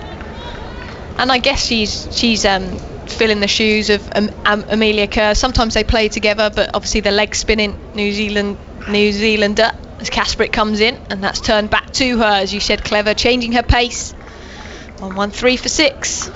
Yeah, I don't think she's been hit for many boundaries today, because I think the batters are struggling to get the measure of her. In comes Kasprick to Eccleston. That one's quicker, hit straight back to her. Another dot for Kasprick, and she runs back to her mark. She's really trying to speed up the play here, put the batters under pressure. She's on top. What's Eccleston going to do here? As Kasprick in again, slower delivery, she advances, she's hit that straight to cover, that's a wicket. Susie Bates takes that, and Eccleston is gone for 5 off 6 deliveries. 113 for 7. New Zealand are really putting England under pressure here at the back end of this innings. Yeah, you felt like a wicket was maybe going to come with the number of dot balls or the number of balls that they were, the batters weren't getting as many runs as they were hoping for. So you could kind of sense that maybe something was going to happen. I think what Kasparet's done really well is if you're as an off spinner, I believe you want to be fielding a lot of balls yourself. You want the batter to be coming back at you. If you can field a few off your own bowling, that's great, and that really puts them under pressure, because actually getting 2 or 3 singles and over is not enough, particularly at this point in the game. So she's done that really well, because she's bowled straight, she's mixed up her pace, and she's created a lot of pressure there to get that wicket. Exactly that. So that was the end of the over. 113 for 7. That's 18 overs gone. And we will see Sophie Devine, the New Zealand captain, into the attack from the C end. She'll be bowling to Sarah Glenn. As in comes Devine. That's hit up into the air. That was a slower delivery, and I think that's going to land safe. That's great chipping onto the green if we were playing golf. 114 for 7. That was a teaser for a load of fielders there, all running together, and no chance for anyone. Certainly was, but Devine taking pace off the ball again. New Zealand certainly targeting that. So Maddie Villiers, the new batter to the crease, will be facing her first delivery. In the 100, she hit her first one for 6. What will she do here as Devine bowls, and that's played down the ground for a single. Hard shot up to long off. Villiers off the mark. 115 for 7. What do you think they're targeting here now? So well, earlier I said 150, but that's looking pretty unlikely right now. What have we got left? 10 balls. In comes Devine to Glenn. That's hit into the leg side. Mid wicket will come round, but they come through for a comfortable single. 116 for 7. New Zealand's fielding's been excellent here. I think it has, yeah. It's been the other night they looked, I've say the word again, but they were rusty the other night. There's some drop catches, not the best fielding display actually by either side at Chelmsford the other day.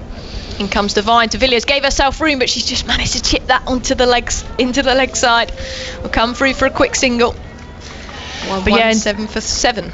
But in terms of what they're looking for, they've got to be getting probably 15 off these last few balls, but it's difficult when you've got your lower order batters in. It's not so much their job, but 8 balls remain then. Devine into Glenn. That's hit her. That's hurt. She's gone straight down. They're appealing, and I think Devine's reviewed it. Has she reviewed it? But Glenn's down. That looked like a rib tickler. That's got her right in the belly, I think. There, that's not nice. And Devine has reviewed it, but walked straight back to the top of her mark. When the captain bowls it, she reviewed that quicker than the umpire had said not out, didn't she? That's captain's privilege, isn't it? You've got the power there as we watch the replay. What do we think here? Where has that hit her? Oh, it's hit her straight on the hip bone.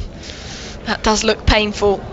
So she's crouched down. She's crouched down quite a lot, where wouldn't normally expect tummy before wicket or whatever, but it does look quite close because she has really bent down. If anything, that's going over the top as we see the rock and roll to check if she's hit it, but she definitely hasn't hit it in this case. 117 for 7 then. The top scorer for England was Danny Wyatt so far. She's got 35 off 29 deliveries. Maya Boucher on debut 25 off 23. And Sophia Dunkley 21 off 19. Any real scores of notes, but that is called not out. It's missing the stumps, going over the top of leg stump. But that was just a review because there wasn't many balls left. Devine wasn't convinced. So Devine in again for the final ball, the 19th over. That's hit nicely over mid-wicket. The fielder, Hannah Rowe, comes in. Just a single to finish the 19th over. 118 for 7. 6 balls remain. Give me a score now. Let's go for maybe 10 off the last over, 8 off the last over. I think it's hard.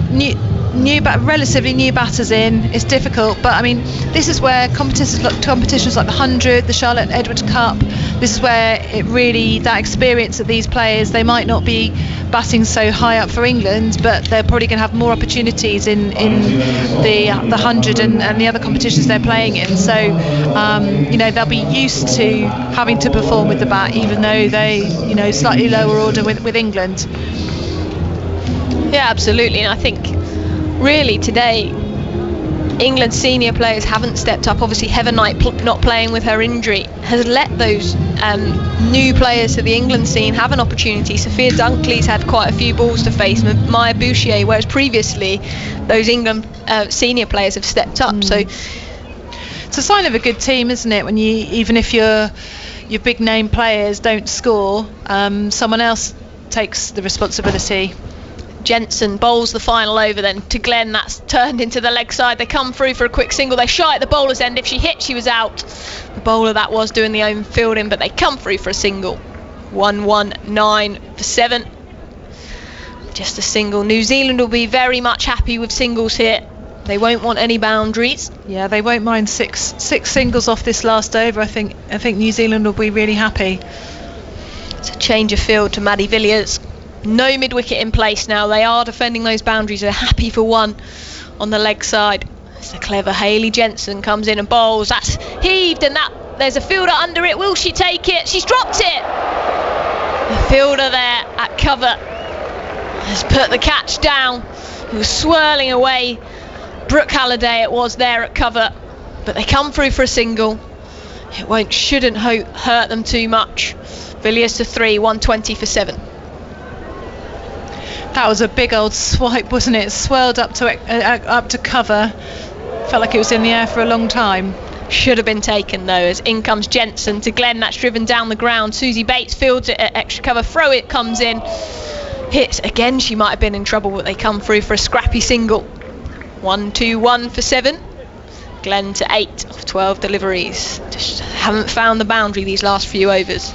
No, and I think Jensen mixing it up like she does, it makes it hard, especially when you're new in and you're desperate to get some boundaries towards the end of the innings. She's bowling really, really intelligently. Jensen then to Villiers. That's a lovely shot. That's creative. That's a dink down to fine leg. That will be a boundary, and that is fantastic from Villiers. That drop catch has hurt New Zealand, as the next ball she's faced has gone for 4. 1-2-5 for 7 England. Jensen gives a wry smile there as that was a very clever shot. That was well outside off stump, and Maddie Villiers has stepped right across. She's put her right foot forward and it's gone down to wide fine leg for 4. It was a lovely shot. So the last boundary before that was just the first of the 14th over as Villiers tries to give herself room. Dot ball, slower delivery outside the off stump, so there was a big period without a boundary. Yeah, and you just got to get boundaries where you can in this last over. Maddie Villiers needs to find another one now. So it's taken from the 14th over to the 19.4th over for the next boundary. Can Villiers finish with another one? She's heaved that onto the leg side. Shouldn't be a boundary. They may as well come back for 2, as it's the last ball of the innings. And I think she may have made that. The helmet comes off as a dive. That will go upstairs, I'm sure. But that, if she does come back for 2, the score will end on 1-2-7 for 7, unless the scoreboard has gone slow. I think a few thoughts on that innings from Rosaline and Henry Moran will join you. That was a very interesting innings there. It started in England's favour, it went back in New Zealand's favour, it then went back into England's favour. I think it really kind of went from one side to the other in terms of the momentum. There was a good period in the middle when Danny Wyatt and Maya Bouchier were batting together and looking really, really positive. It was great to see Bouchier performing so well on debut, and great that Danny Wyatt was there at the other end friend with her to guide her through that innings. But New Zealand pulled it back really, really well towards the end there, and I think New Zealand will be relatively happy with that score. I think so. Right, Chase. Indeed, you're going to have a break, Rosalie. Thank you very much. That's okay. Everybody's worked terribly hard during this first innings, so you guys are having a break. Grab some food, as long as somebody's back with me by the start of the second innings. Otherwise, it could be quite a long listen for everybody else. Thank you very much indeed. Rosalie Fairburn, part of our commentary team, played in the first ever T20 international that took place at this ground between these two sides 17 years ago. Took 4 wickets on that day as well. Also, we've heard from Emily Winter and Georgia Elwys. Georgia, a World Cup winner in 2017. Lovely to have her as part of the TMS team for the very first time in this game. So England, 127 for 7. It's nothing like the dizzy heights of 184 for 4 from the other night at Chelmsford. Will they be able to defend it? We will find out in due course. Let's go through that scorecard though. England put into bat once again. At the top of the order, Tammy Beaumont couldn't repeat the heroics of a few nights ago. She fell early on for 13 from 15 balls, and Nat Sivert, stand-in captain, only made 4 before departing. The first of 2 wickets in 2 balls. Amy Jones was out first ball. Sophie Devine striking twice to see England in all sorts of trouble. Sophia Dunkley played nicely, 21 from 20 balls, but it was Maya Bouchier on debut, 25 from 24, the highest score from an England T20 debutant in the women's game since the very first T20, that one we've been mentioning 17 years ago. So really well played from Bouchier. 3 fours on her way to 25. Eccleston made 5, and Glenn and Maddie Villiers 8 and 9 respectively. At the back end of the innings, in terms of the wicket takers, Lee Kasperick picked up 2, as did Sophie Devine and Hannah Rowe, and there's 1 there for Jess Kerr as well. So that is the state of play. 128 will be the target for New Zealand's women to level the series. Here from Hove, England are trying to defend 127. Here comes Nat Sivert, start of the innings. The first ball that is bowled is to the former skipper Susie Bates, and it is a dot ball pushed as far as mid-off. England's innings never really got going. There was a number of starts, but nobody could go on for that big score, and so the pressure is on. And I'm delighted to say someone that knows all about pressure, because she's had to film social media stuff during the interval, and that's always high pressure. Here comes Nat Sivert. This is slapped into the offside, and Maya Bouchier on debut stops that really well at extra cover. We've got Georgia Elwys with us, part of the England squad, and delighted to have her as part of the team. And you've been down, it's always high pressure when they say, can you film this in 1 take, and it's got to be 15 seconds and you can't get it anything wrong. That's something I'm new to, and when you've got your mates on the other side of the boundary who've clocked you as well and you're having a good laugh about it, that makes it even worse. It's always a joy. Who in particular was giving you grief? Oh, they all do. They all do. Dunkley's the worst for it. We've got Sivert opening the bowling, stand-in captain in the absence of the injured Heather Knight. She's bowling to Susie Bates, who's driving as far as Eccleston at mid-off. So what would the conversations have been, Georgia, in the interval with 127 only, about how England go about defending this? Yeah, I think they'll be disappointed with that total. They'll know that they've left perhaps 15-20 runs out there, but I think it'll be a good challenge for them. They know if they can get through this top order, take 1 or 2 early, then they'll be right in the game. Sivert bowling with Amy Jones, the keeper, standing up to the stumps. That's nicely played off the pads, out towards Danielle Wyatt, fielding at square leg. She scampers around to pick up at mid-wicket, does well, prevents that boundary. Just 2 runs, so 2 without loss is the score, and we've got Nat Sivert, stand-in captain, pointing to Tash Farrant, and now Maddie Villiers shuffling that field around. The floodlights beaming down here in Hove as Sivert turns at the end of her mark, begins the approach, and is bowling to Bates, beats the outside edge, and there's a moment of excitement for the crowd as the bails light up. Amy Jones taking that ball and whipping those bails off rather than the ball dislodging the stumps, but it is another dot ball in an over that has so far, from the first 5 balls, seen just the 2 runs scored. Exactly what England were looking for. A dot ball here would be perfect. Yeah, it will. It's been a great start from Nat. I think she'll thank Maya for saving 4 runs in that extra cover region. Sivert is in, and it strikes the body of the batter Susie Bates, and it is a dot ball to conclude the first over. So 2 without loss. is the score for New Zealand. Their target for victory, 128. I should direct you as well to the live text page of the BBC Sport website, where Callum Matthews is at the helm looking after things for us this evening. You can see the in-play highlights there and find all the best of the reaction analysis. You can get involved with the conversation as well using the hashtag BBC Cricket, and all sorts of ways to enjoy the coverage and join the conversation. Lovely to have you with us as we see Tash Farrant at the far end of the ground, having picked up a couple of wickets in the first T20. I think always fills me with joy seeing Tash Farrant bowling, because she's somebody that fell out of the England setup and has fought her way back in. She's a real feel-good story about what can be done with the hard work and the graft. Yeah, she absolutely is, and she's someone who works so hard, and she's someone who absolutely loves the game. And to see her come full circle again and to, I suppose, have an amazing domestic season even last year, and then to be the top wicket taker in the 100 this year, she rightfully deserves her chance, and it's great to see her back in England colours and performing well. She bowls left arm as well, so there's that variation. Comes in from the far end of the ground as we look at it. Devine trying to find a bit of a gap in the offside. Can't do so as Boucher moves around. So we know a little bit about what Maya Boucher can do with the bat. You saw her hit a quick fire 25. In the field, she's looked confident so far. Yeah, she's a dynamo in the field. She is very athletic. She's fielding an extra cover, which is her preferred position. In comes Farrant, keeper standing up to the stumps. Keeps a little low as it's defended by Devine. Yeah, and she's a bit of a hunter in there, really. She's always wanting the ball. She puts her body on the line and is diving around in the field, and that's a real lift as a bowler. She'll save I reckon 5 to 10 runs there in a 50 over game, and maybe 5 in a T20 game.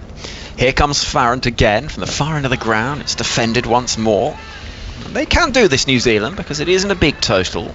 The key is wickets, particularly the top 3, when you look at the experience of Bates, Devine and Satterthwaite. If they're to lose anyone early, it could just cause a little bit of panic and concern. So we've got, where are those fielders in the deep? We've got 2 outside the circle at backward square leg and deep mid wicket in front of a packed stand of supporters over to our left, as Farrant comes into bowl to Devine, who helps that round the corner. Very fine. There's work to do for the fielder sprinting round. It's Dunkley who will pick up as the second run is taken. They'll have to be quick. Jones smacks the ball into the stumps, but I think Devine has got home. It wasn't a perfect throw, and there was work for the England keeper to do, and I think they've probably got back for 2 to make that score 4 without loss. Yeah, I think you're right. I think a better throw there, and Bates, Devine, perhaps would have been in more trouble.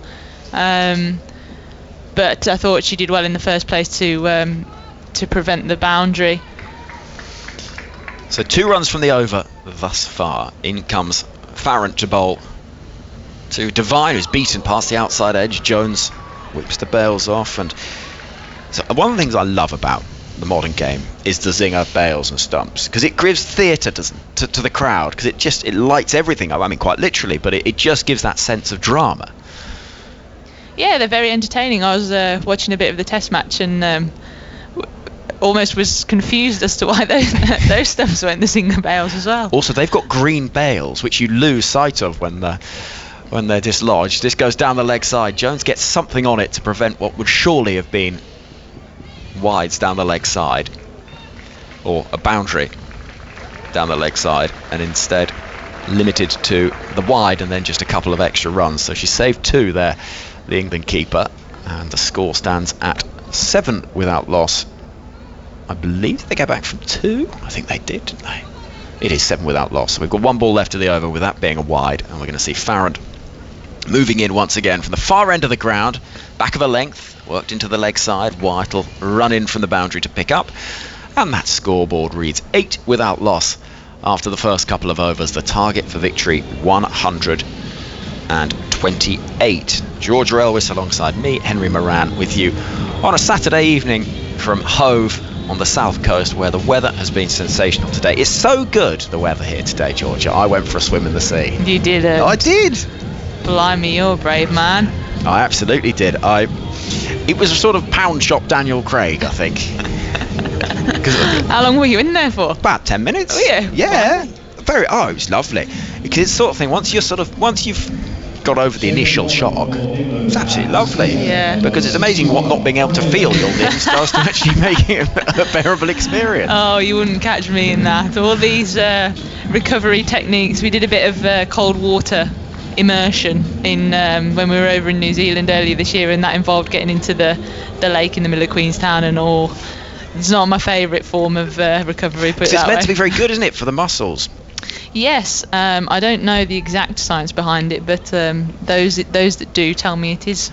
Apparently it's very good, as we see Freya Davis beginning her approach into the side today in place of Catherine Brunt. She's bowling delivery on off stump, and it's played away behind square, and a single is taken, so 9 without loss. I think it's good for athletes as recovery. I'm not sure it helps me if I've not done any exercise whatsoever. If I've just had an ice cream, I'm not sure it actually helps.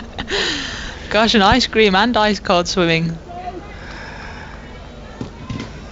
If Alex Hartley's listening, she's playing a big game for the Northwest Thunder tomorrow. She's being very rude about the prospect of me going for a swim. In comes Freya Davis as it goes down the leg side. More work for Jones to do. She gets enough on it to prevent it whistling away to the fine leg boundary, but it is collected at short fine leg, and 9 without loss becomes 10 without loss. It's all been a little loose bar that first over. Bowlers losing their line a little bit. Yeah, I mean, I know England have gone with their 3 seamers who will swing the ball, so I don't mind that so much, but Freya Davis into the side, I suppose, will have a few nerves. Davis bounding in, high knees, bowls a ball that's defended by Devine, and this is what New Zealand can do at the start of this innings that they couldn't the other day when 185 was the target. They had to go hard from the off. They've got that luxury to know that they can play catch up here. Yeah, I think 127, it's always a difficult total to chase, because you don't know whether you should just take it to the bowling attack and get really ahead of the rate and make it super easy, or whether you can take your time and, like New Zealand are doing now, face a few dots up front. Davis bowls, that's hit a long way into the leg side and for 6. And dots, as I said, that she absolutely smacks this over cow corner and straight into the stands. Well, what a good shot that is, and it's what this batter can do. Sophie Devine, if you've seen anything of her, particularly in the Big Bash League where she does such damage, she loves playing this form of the game and hits that a long way. Yeah. What good timing. That is Sophie's bread and butter, that length. She just picks it up so cleanly, hits the ball such a long way, and she's, England really don't want her to get going here tonight. In comes Freya Davis again, looking to try and find that length as it's on the pads, and once again going for the big heave into the leg side. Devine can get nothing on it, so they'll run through for a leg bye. The score stands at 18 without loss. New Zealand chasing a fairly meagre total of 128. A little conversation between Maddie Villiers and Freya Davis, 2 newer members of this England side in the last couple of years. And it's Davis who stands stock still and then begins this approach with 3 or 4 steps and then those strides lengthening as she's into bowl to Susie Bates, looking for the angle on the leg side. Can only find Wyatt running in from the boundary edge with shirt untucked to pick up and throw. 19 without loss. I find Freya Davis's approach really interesting as she runs in, because she stands stock still almost like a gymnast preparing for the vault. Do you know what I mean? Absolutely concentrating on it's not one of those sort of lazy, right, then I better start trundling in. It is all focus, and then she sort of moves through the Olympic disciplines and becomes an equestrian pony with the high knees. She's actually, I don't know whether she'd mind that description of her. She's worked very hard on it over at the start of this summer. She did hours and hours of work, because she had what we described as a gallop at the beginning of it as well. Oh, did she?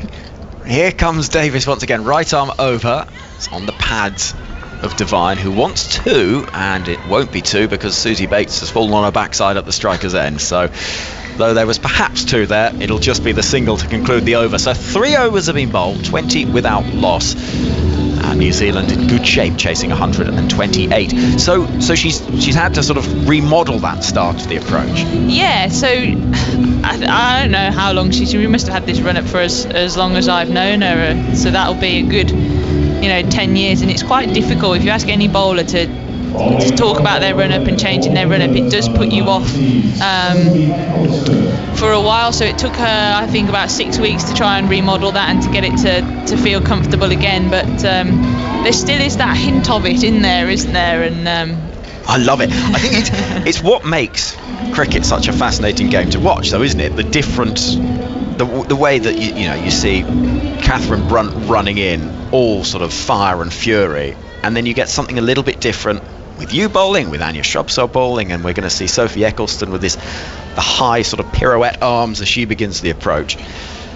Left arm spin, so Eccleston comes into the attack. It's pushed into the offside and there'll be no run. Eccleston, the number 1 T20 bowler in world cricket. 20 without loss is the score. Yeah, Sophie's got a beautiful action, hasn't she? It's one that's very pleasing on the eye, and I think it's part of the reason she's so good is because it is so repeatable and it's exactly the same every ball. Eccleston is in. There's a big hoik attempted by Devine. Doesn't get much on it, if indeed anything. And single is taken, so it is off bat or glove. 21 without loss. And by a repeatable action, it is literally that. It just every time it is exactly the same. Yeah, and that's what the bowling coaches look for. They look for similarities between deliveries. Whether Sophie will be bowling her arm ball or her stock delivery, she'll have the same action. She's in now, flinging those arms around. Bates can do nothing but push it back as far as Eccleston with the long sleeves as she dries her hand and prepares to bowl once again.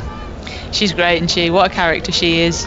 I forget how young she is sometimes with the amount of cricket that she's played. Eccleston massages that ball, comes in to bowl. It's on the pads of Bates, who'll help it round the corner. It's going to run down to the boundary. It will be 4 onto the total, I think. Is that off bat? Is it off body? Is it off anything at all? Either way, is it wides? Well, it's nothing that I said it was. It's wides, so it's even more onto the total. Well, they're very good. I mean, it was a repeatable action. It just wasn't a very good delivery. No, Soph won't be very happy there. She's just lost her line. She's trying to fire it into that leg stump. 26 without loss. There's an appeal for LBW, but it's an appeal that's mainly from Jones behind the stumps. Eccleston had no interest at all. There is now a conversation taking place between Siver, Jones and Eccleston. It was the keeper that showed much the most interest, and they are going to have a look at this. Yeah, very interesting. I think they've worked hard at their DRS process within the England team, making sure that there's not too many voices in there. But Jonesy obviously likes the line of it, which is what she has the input of, and it's just whether there's any bat, which Sophie will be able to see. Well, here we go. Here's the first replay that tells us, well, I think leg stump is the issue. Is it going on to hit? There are 2 reviews for each side to use, so it is worth giving it a shout, particularly when you know the reliance New Zealand have on the top 3. We'll see now if there's any bat involved. It's very hard to see whether it is bat or pad that is causing that spike, because the 2 are very close together. The reaction from the England fielders in the middle suggests that they think that it is bat first. So ball tracking will be called upon. England's fielders are actually spread out with little interest. Impact in line, wickets missing. So perhaps England's lack of enthusiasm was more based upon the line of the ball as opposed to whether there was any bat involved. Either way, England lose a review. New Zealand do not lose a wicket. And we're going to see Eccleston into her work swiftly as this is driven down the ground without much timing. Bates wants the single, throw comes in and misses. And the score stands at 27 without loss. We've got a ball left at the 4th over. And England could do with a wicket here, Georgia. Yeah, they could. And I think England will be fairly happy with this start. New Zealand haven't got away from them. And I think knowing in the back of their minds that if they can break this partnership, they're right in this game. Eccleston looking to do just that. Moves in round the wicket. Forward is Devine. There's another appeal for LBW. Once again, it is somewhat half-hearted from the bowler. And it is a dot ball to finish the over. 27 without loss is the New Zealand score. On BBC Sounds, not over will you be able to find this game here on 5 Live Sports Extra, but also coverage tomorrow morning from 10:15 of day 4 of the Test match from the Oval, where England are taking on India. Finely poised game. England could do with early wickets in the morning session. Also on BBC Sounds, you'll find the Test match special podcast, where comedian Chris Addison spoke to Jonathan Agnew earlier on today. A view from the boundary. Well worth a listen. Particularly interesting, Chris Addison, how much he follows the women's game. Something I didn't know. He's really passionate about it and really enjoyed the 100, so well worth giving that a listen. In comes Nat Siver. Down the track comes Susie Bates, looking to play the big launch at the start of the over. Siver adjusts her length, and it is defended. Yeah, Siver did well there to pull her length back, because Bates moved down the wicket late. It's a shot that she's quite notorious for, running at the bowler and slapping them over their head, so I thought Siver adjusted her length very well. Siver moving in again, right arm over to bowl to Susie Bates, who's driving murderously down the ground. It's half stopped, but not stopped well enough by Sophie Eccleston, and 4 runs are taken. It was hit brutally hard from Bates. Yeah, and that's one of her strengths, hitting down the ground. Served up a half volley from Nat Siver, and although should have been fielded slightly better by Sophie Eccleston, was hit powerfully and got her 4 runs for it. And 4 runs early in the over as well, just to take a little bit of the pressure off. In comes Siver. It's defended. New Zealand 31 without loss. They're chasing just 128, so it isn't a big target. No, and I think the power play scores, if their rate stays similar here for New Zealand, won't be too dissimilar, but it's that wickets column that made the difference in England's batting innings. Here comes Siver. Bates is forward again, struck on the pad. If she'd missed that, she'd have been all sorts of trouble, because Jones was waiting standing up to the stumps, but gets something on it to prevent any danger. I think we might have a computer reboot on that scoreboard over there, Georgia. There we go, because it was, for a moment, it looked a little bit... It's quite difficult to read, actually, isn't it? It is. 31 without loss. It has all of the information, but it takes a little bit of getting used to. In comes Siver to bowl to Susie Bates, looking to find that boundary down the ground. Maddie Villiers fields at mid-on, and there is no run. So Siver, bar that boundary, has bowled only dot balls in this over. The required rate is important to keep an eye out. Stands at 6.4 needed and over. The current run rate is 6.4 and over, so they're right up with it. But England know that every over that goes by where they don't score that many runs, the game swings slightly in their favour. So if Siver can get out of this 5th over with a dot ball, that'll be very handy to England. Hit into the ground, there could be a chance of a run out. Villiers picks up, throws, hits, could be trouble. She's celebrating, England are celebrating. It was Susie Bates running to the danger end, and will be going upstairs. Fantastic fielding there by Maddie Villiers. She is in the team as one of the best fielders in this side, and she is. The ball has been hit so hard towards her at mid-on, and she's ran in, picked it up and thrown down those stumps. Bates with the dive, but will it be enough?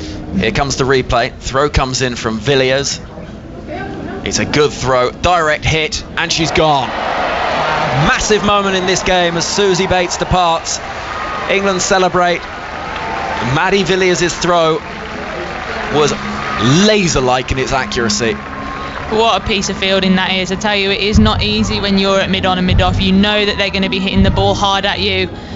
Your instinct is to probably defend and to stand your ground and pick up the ball, but she has attacked the ball. She's throwing down those stumps, and that just could swing the momentum England's way here. Bates goes 8 from 16 as well, and that has its own significance, because when a player uses up that many deliveries, they'll be feeling the pressure, and they'll know that they have to go for it and start going for it. And then if it doesn't come off, then their innings has not been a waste, but they'll know that they've used up a lot of time without much contribution.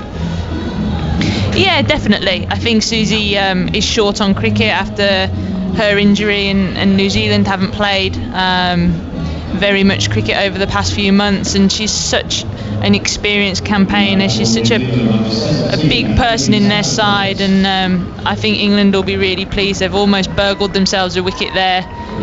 Nat bowled a really tight over, apart from the 4 in the first ball, and a little bit of brilliance from Villiers has got them back into this game. Here comes Tash Farrant, then start of a new over. There's a slip in place as Satterthwaite nudges the ball into the leg side for a single. Georgia Elwis, some more thoughts from you? 32 for 1 is the score, and then it'll be Emily Winter. Yeah, I think it's like I said, I think 127 is a really difficult total to go about chasing, especially when you know that you're top heavy in your order. You rely very heavily on your top 3 batters. You don't know whether to go super hard early and make it easy for your lower order, or whether to pace your innings well. I think Sophie Devine's going to be absolutely key for them here. If England can get her in the next couple of overs, then they'll feel really in this game. In comes Farrant to Devine, down the leg side, taken well by Jones. That's a fantastic take, stood up to the stump, wide ball, and the score 33 for 1. I can see what Tash is trying to do here. She is trying to give it a chance to swing, but she's just perhaps getting her line wrong here. She doesn't want to give Devine any width. All the fielders up on the offside. She wants to be really tight into her legs and hitting her on the pad. Farrant to Devine, that's come into her. That's a great delivery. Can only push it into the offside dot ball. That's what she's trying to do. Yeah, she is. I think it's a well-known fact in world cricket. Sophie Devine loves width. I know Tash got her out in the first T20, swinging at one lovely ball back into the pads and got her trapped in front. So she'll be looking to do that again and just not give her anything to free her arms with. Farrant in again. That's a fantastic shot on one knee, helped into the stands. 6 runs, Sophie Devine. I think I've cursed Tash there again. I think that looked like the slower ball. Sophie's picked it up very quickly, and she pounces on any sort of length. She's such a strong girl that even her miss hits go for 6, unfortunately, but she's got that one cleanly, and that's gone into the stands. 39 for 1 then, England.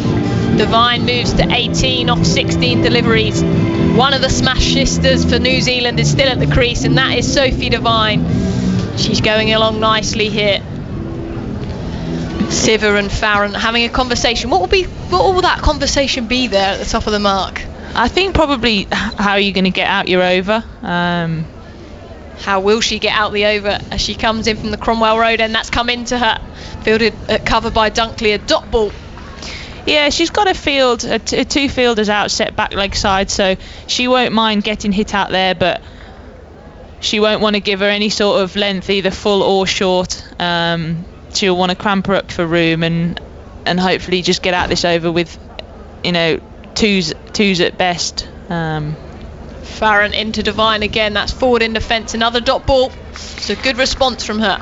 Yeah, very good. She's a very fiery character, and like I said earlier, she loves her cricket. She loves being in the battle, and that's what you want from somebody like Tash. She's bowling a really difficult stage of the game. She's only allowed 2 fielders out, and under pressure, having gone for boundaries early.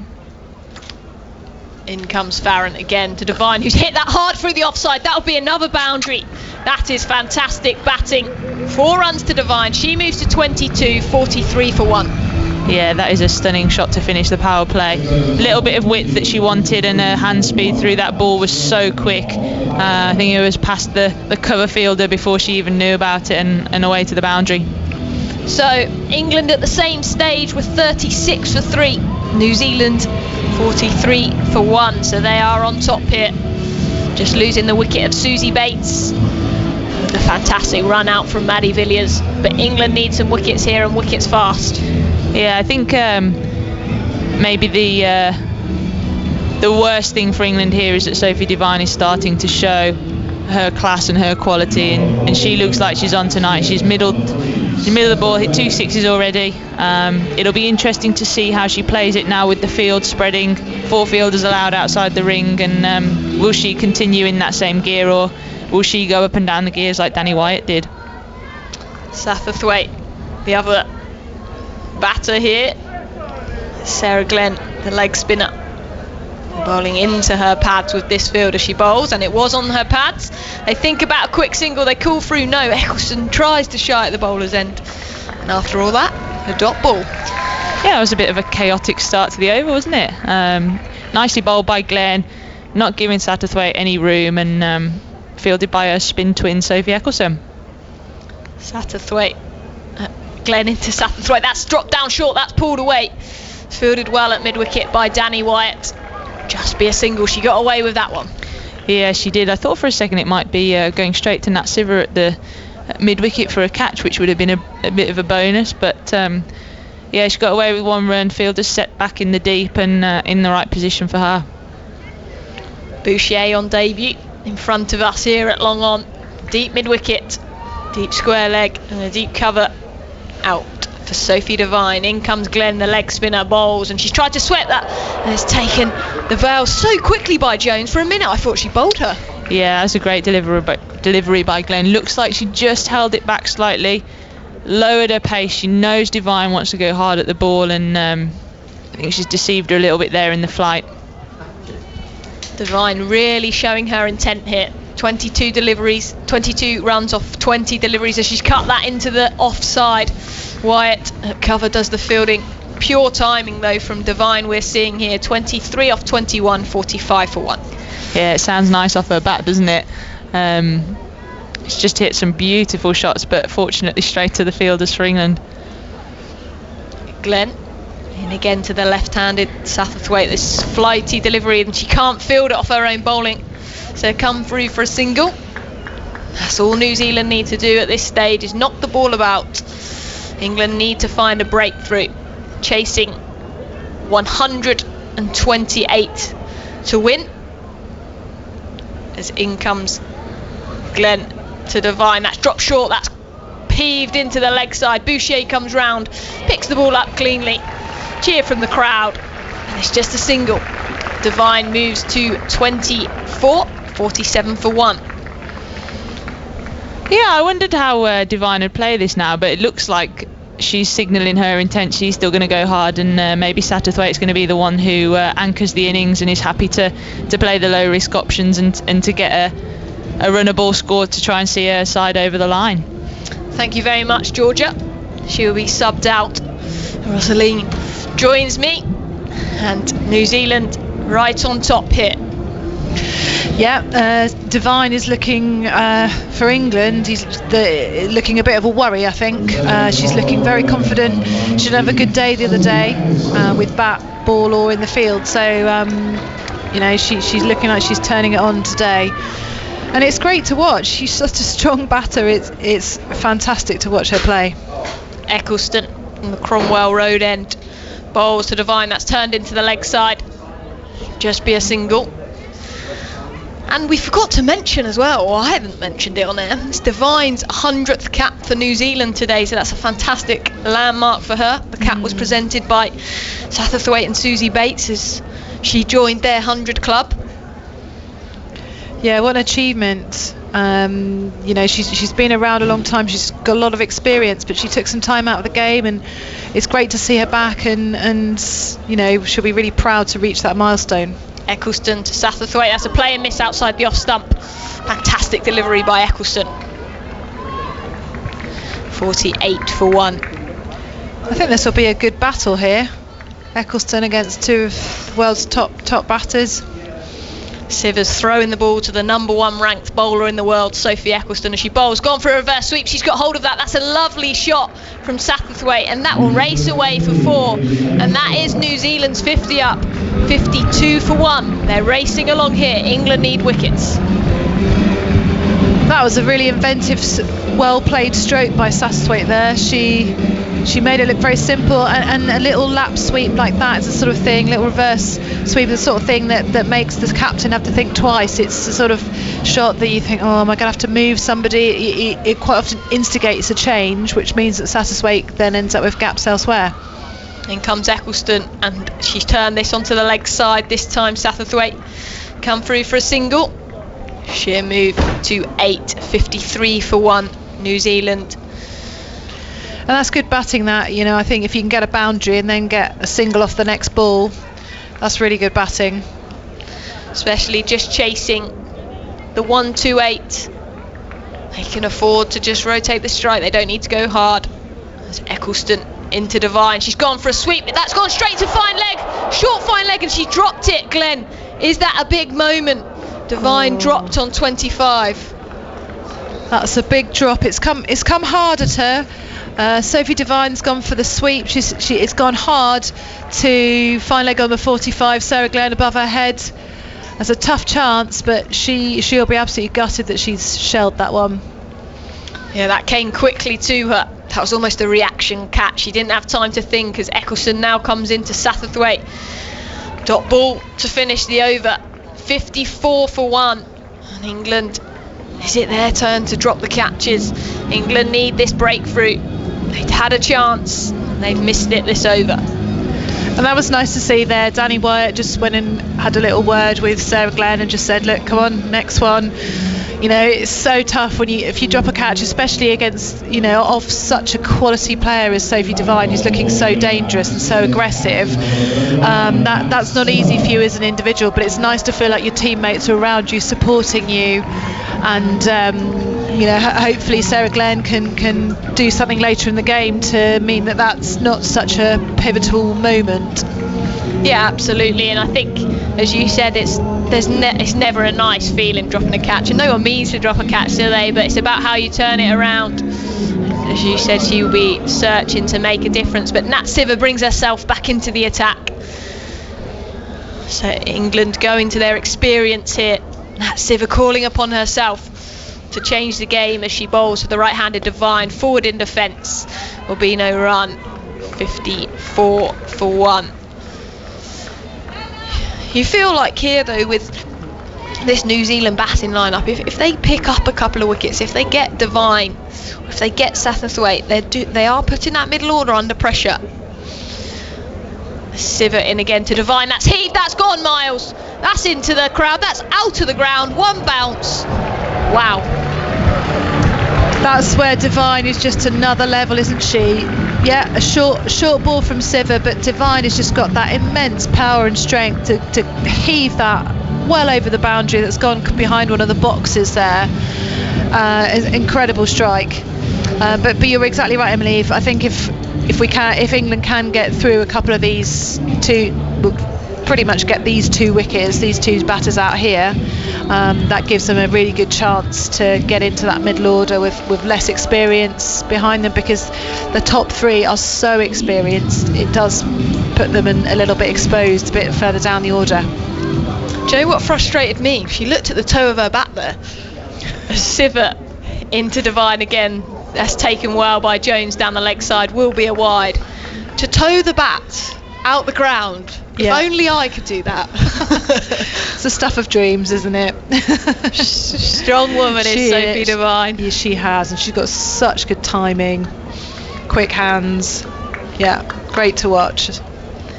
Siver into Devine. That short delivery, that's a slower delivery from Siver, so she's towed it up to long on. Maya Bouchier does the fielding. Will just be a single. 62 for 1. Devine moves to 33 off 27. That's intelligent bowling from Nat Siver. I think what New Zealand's bowlers did really well earlier was mix up their pace, change it up, and I think England have learnt from that, and that was intelligent bowling there. I think it actually came off the Q end of Devine's bat, so it shows big change of pace. Bit of snooker at Hove, so change of field then. It's a left-handed Satterthwaite in bat as she's turned that into the leg side. They think about two, but Danny Wyatt so quick to the ball, will just be a single. Satterthwaite happy to just let Sophie Devine take the strike. Why wouldn't you when she's looking as good as that? You know, Satterthwaite, those two got so much experience between them. Satterthwaite's happy to knock it around. She hit a really nice little reverse sweep last over. So yeah, let Devine have the fireworks. In comes Siver, short ball, that's pulled away into the leg side. One bounce to Sophia Dunkley. She slipped there as well, but they just come through for a single. She hit that hard. She did hit that hard, and that's one of those ones that's going to spin. So Sophia Dunkley did well there. 64 for 1 New Zealand. Just one ball remains of this 9th over. chasing 128 to win. England earlier posted 127 for 7. So right under the pump, England. As the captain Siver into the left-hander, that's down the leg side, wide ball signalled. Jones takes the bails off, but the wide, that's one more run to New Zealand. 65 for 1. Yeah, Siver absolutely fuming with herself there. Didn't quite go to plan there. She's got 2 fielders out on the leg side, sort of a long leg and a deep mid wicket, so a big gap at square leg. Siver just changes her field and bowls to Satterthwaite. That's turned into the offside. Think about a quick single, but no is the call, was Tash Farron quickly to the ball. That's 9 overs gone, 65 for 1 New Zealand. It's nicely poised here, I think. New Zealand needs 63 from 66 balls, very much in New Zealand's favour. England will be doing what they can to search for that next wicket. A nice moment there as well, as Eccleston and Sarah Glenn have a little fist pump after the drop, and Eccleston's passed over. Although she's young, Eccleston, she's got a lot of experience now in her England shirt. She just pumped her friend right back up. Spin twins, I think they are. Maddie Villiers joins them, and that makes them spin triplets. But a change of ends, and a change of bowler from the Cromwell Road end. It's Freya Davies into the attack. Yeah, first over didn't quite go to plan, did it? So good idea to change ends. Quite a different feel from the other end, Cromwell Road end. Running downhill then. Davies into Devine, who's whipped that away onto the leg side. Danny White does well. Deep squares, just a single. 66 for 1. What do you think England's target to do here is? Because you've got to be attacking with these fields to try and pick up the wicket. Because if they just let Devine knock the ball for a single all the time, they're going to chase this down. Yeah, I mean, I think you'd hope with a few of the fielders in the ring you can get a few dots in. Yeah, you don't want them to be able to get 6 singles and over, because they're just going to easily just milk it and win with absolutely no pressure. You obviously got to create some pressure, and that's where I think you've got to ask your ring fielders to work really, really hard to try and create some dots. And you don't mind the odd one going out to a boundary rider. What you don't want is any 4s or 6s, and that's where Devine can be very destructive. She's already hit 3. She's on 35, but it's Satterthwaite to face Freya Davies. That's driven up to extra cover, who's palmed that pass mid-off. Miscommunication there from Farron and Siver, and they come back for 2. That's great running from New Zealand. They're right on top here, and England look a little bit flustered. 68 for 1. That was very unfortunate. It was parried by the extra cover fielder, and New Zealand did really well to get back for 2 there, but you've got to take every chance you can get here. Who's going to get the breakthrough then for England? Who's going to get that middle order of New Zealand to come in?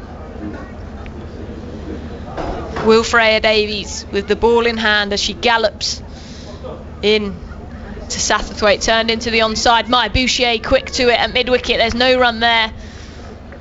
She wound up there as if she was going to absolutely launch that to the bowler's end. Yeah.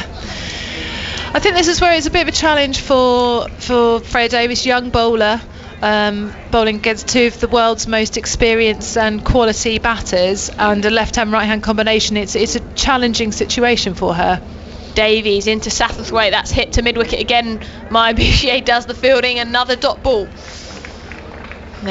Freya Davies will be happy with those dots, build some pressure, but the New Zealand captain Devine comes down to Satterthwaite, lets her know, keep going. I'm sure that's the conversation there. Yeah, well, I'm sure Sophie Devine is well aware that it's down to these 2 to have a really good partnership to do a bulk of the runs here, really. Davies in, that's pushed to backward point, a crowd catch, but the ball went straight into the ground. And this is where the crowd all look at each other so confused. Why is Satterthwaite still in the middle? If that's out, it's the easiest wicket of all time, just looped up to point. It's when the fielders play with it as well and chuck the ball in the air to pretend to celebrate. That's good from Tammy Beaumont there. That was good. She had a little celebration, throw it in the air. In comes Davies again to Satterthwaite. 3 dots, and she's gone for the reverse, bowled her, and she's furious. She's swung her bat, but that's Satterthwaite gone for 11. 68 for 2. There's that breakthrough. And well done, Freya Davies. She's stuck with it. She's not found it easy. She's bowling against 2 of the world's best batters. Satterthwaite was looking pretty solid, and she just tried to be a bit too inventive here for me. You know, I think New Zealand were going so well. They were scoring at a good rate. They're well in this run chase, and to me, to try and reverse sweep Freya Davies was just one step too far, really.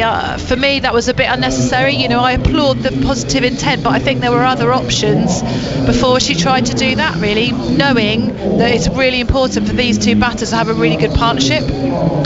Yeah, absolutely, and I think that dot ball pressure, there was 3 dot balls from Davies that made her do that something creative, but those 2 had a partnership. Yes, she'd only got 11 off 15 deliveries, but actually that security for Devine, she doesn't want wickets to fall at the other end, otherwise she's going to have to rein in how she plays. You're exactly right. That came from the wickets, the pressure of the wickets, but that's where I think Satterthwaite, she's better than that. She's so experienced. You know, maybe this is where when you're not played that much cricket, actually a few dot balls gets to an experienced player, which it wouldn't do normally. So that's 10 overs gone as Glenn comes in, and that's pulled away into the leg side. White does the fielding at mid-wicket, and we're going to have a quick change here as there's a spinner on. I'll leave you with Rosaline, and Henry Moran will join you.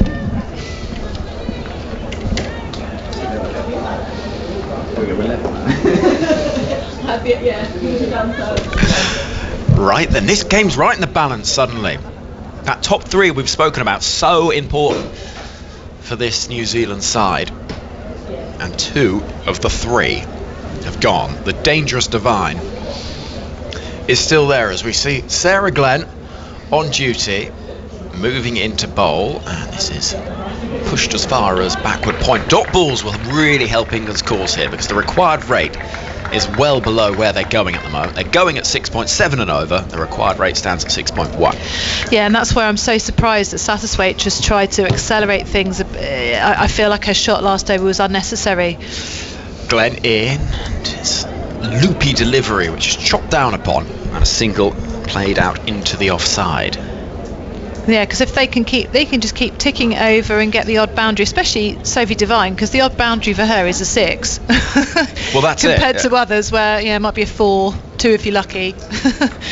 She's on strike now, waiting for the leg spinner Glenn, and she sweeps hard into the leg side, out towards Dunkley, who stalks in from the boundary, picks up in front of that big scoreboard, shining brightly to our right. There's a lovely noise out there. It's a really nice atmosphere around this ground where we've got all sorts of spectators. I mean, we'll never know how many are here because of experiencing cricket over the last 3 months through the 101 thing and another, but there is certainly a lovely atmosphere at this ground as it's dropped very short in the air, almost bringing the wicket, which would have been the sort of dismissal that in years to come Sarah Glenn would describe as a ripping turning delivery, but deep down would know it was filthy. 72 for 2.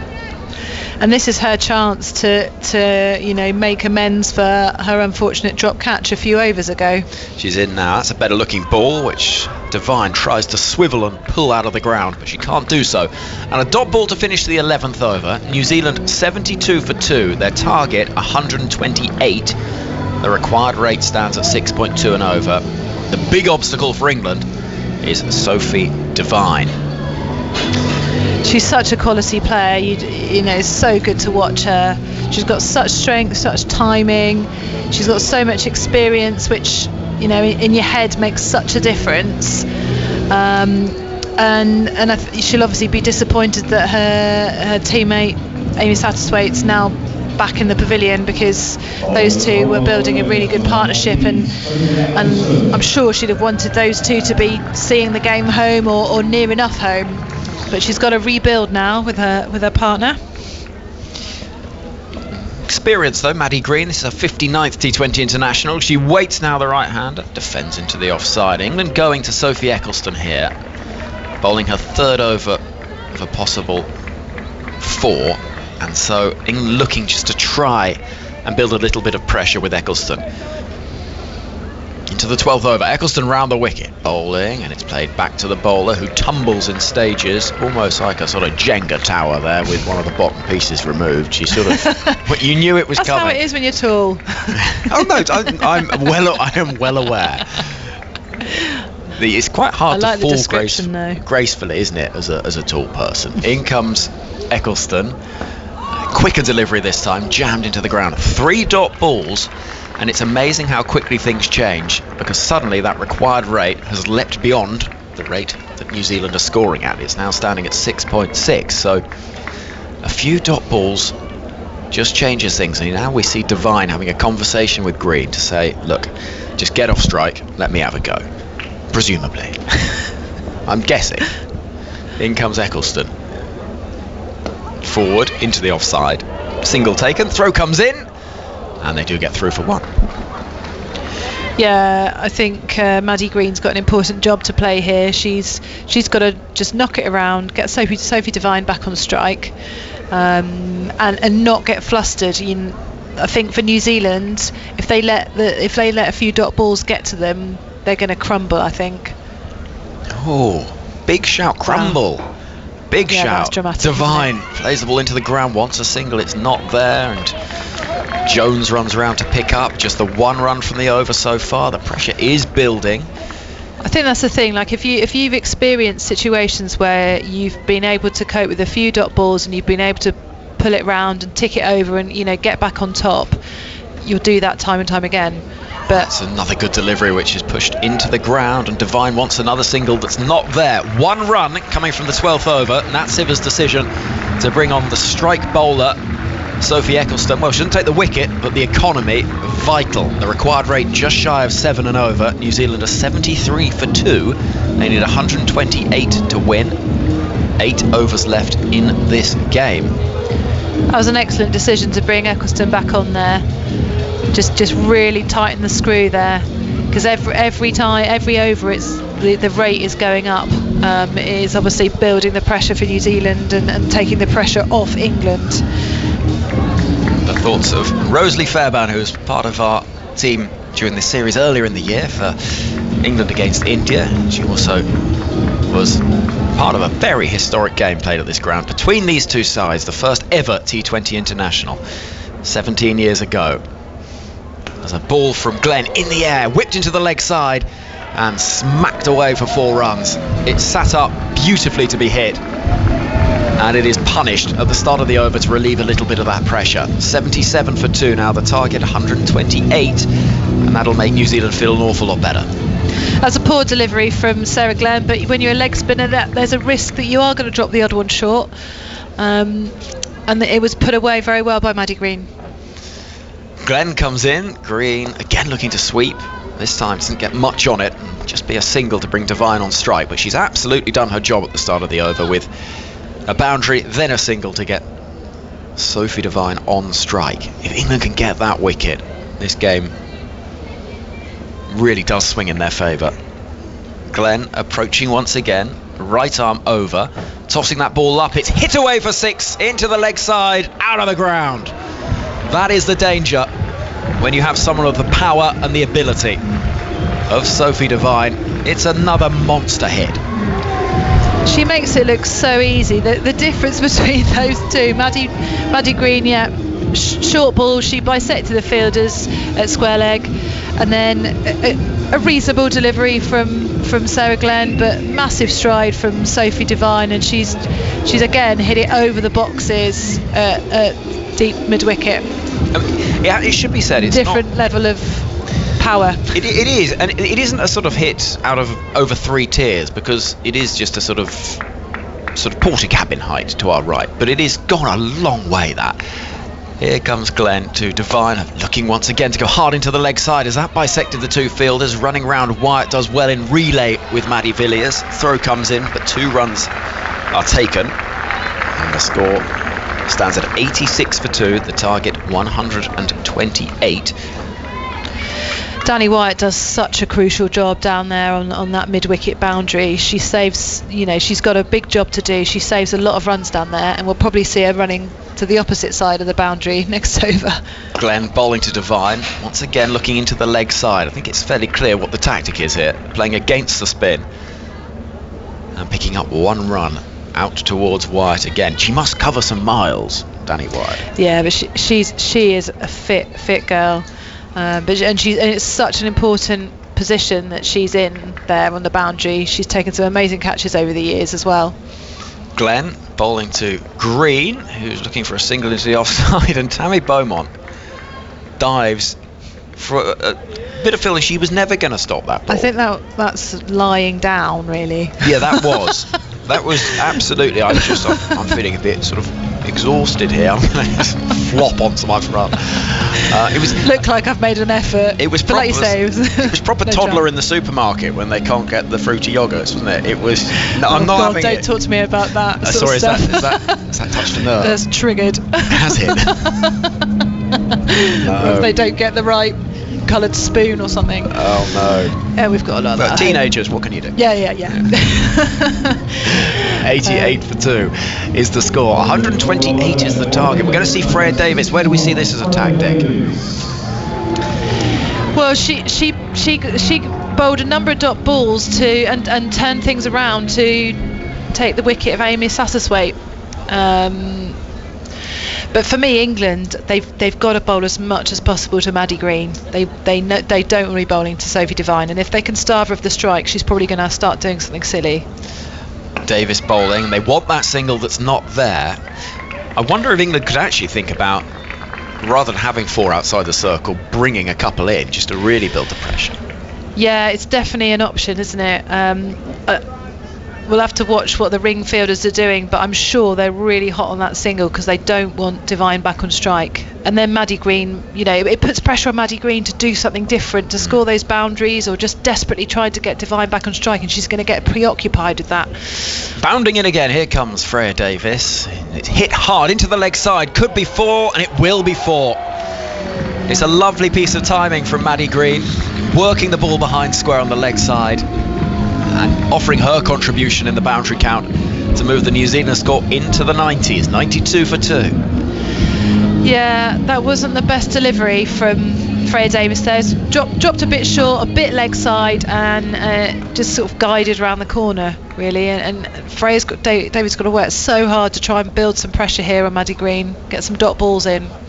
Davis again, right arm over, running towards us from the far end of the ground. That's nicely timed into the offside and fielded in the deep by Bouchier, who's on debut and has been busy in the field, scored 25 earlier on. We were talking earlier about which flats we'd buy overlooking this ground. Have you made your mind up yet? I do quite like the ones that look kind of down the wicket. Yeah. But I mean, this is the realms of fantasy, really. Well, you say that. Georgia, when we were talking about it, started discussing buying the entire building, so...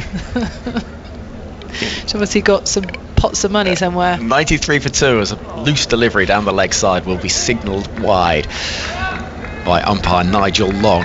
I think if you could get one of those sort of third floor at that far end of that block of flats. I wonder if they're like the ones at Lord's where you pretty much have to wait for someone to die for it to be available to purchase. The waiting list, I think, is probably quite extensive for one of those. Probably not quite Lord's standards, but it's a good view. It is a good view. It's season ticket. Here comes Davis. It's full into the offside it goes. Throw almost comes in at the non-striker's end, but Bouchier decides against it, not willing to risk the overthrow. Yeah, it's basically honorary life membership, isn't it? Yeah. Kind of. Life viewing membership. It is. It would be a shame if somebody that didn't like cricket moved in, wouldn't it? Oh, it would be terrible. Wasn't it the other night at Chelmsford? Chelmsford. There was It was unbelievable. Someone's absolutely fuming about the cricket, so playing heavy metal to drown it out. In comes Davis down the leg side, brilliantly taken by Amy Jones, diving to her left, but it will be another onto the total as the wide is signalled. So that's a very wide. Unfortunately, struggling here a little bit, Davis. Maybe a little word from Nat Sivers needed, just to kind of blow away that last delivery and kind of come fresh whether she's trying to do something, but to me she's sort of falling over a bit and she's just having to sort of push it, and that's why it's ended up down leg side. She's bowled a few down leg side now. She's coming in, it's a full toss, slapped away and just out of the reach of the fielder. It clears Nat Siver at mid-off, and it's 4 more runs. It was almost a wicket, and the score moves forward to just before the 100 mark, 99 for 2, but it is 50 for Sophie Devine. Comes from 39 deliveries. She's played brilliantly in her 100th T20 international, and she's got New Zealand pretty close now to levelling up this series. That's a great innings from Sophie Devine. Captain's knock, and as the captain she needs to see it home here. In comes Davis again. Moving in for what should be the final ball of this over. It's played into the ground, actually almost onto the stumps, but Devine survives. We have had 14 overs of this innings. What we might do for the final few overs, should we have everybody on commentary?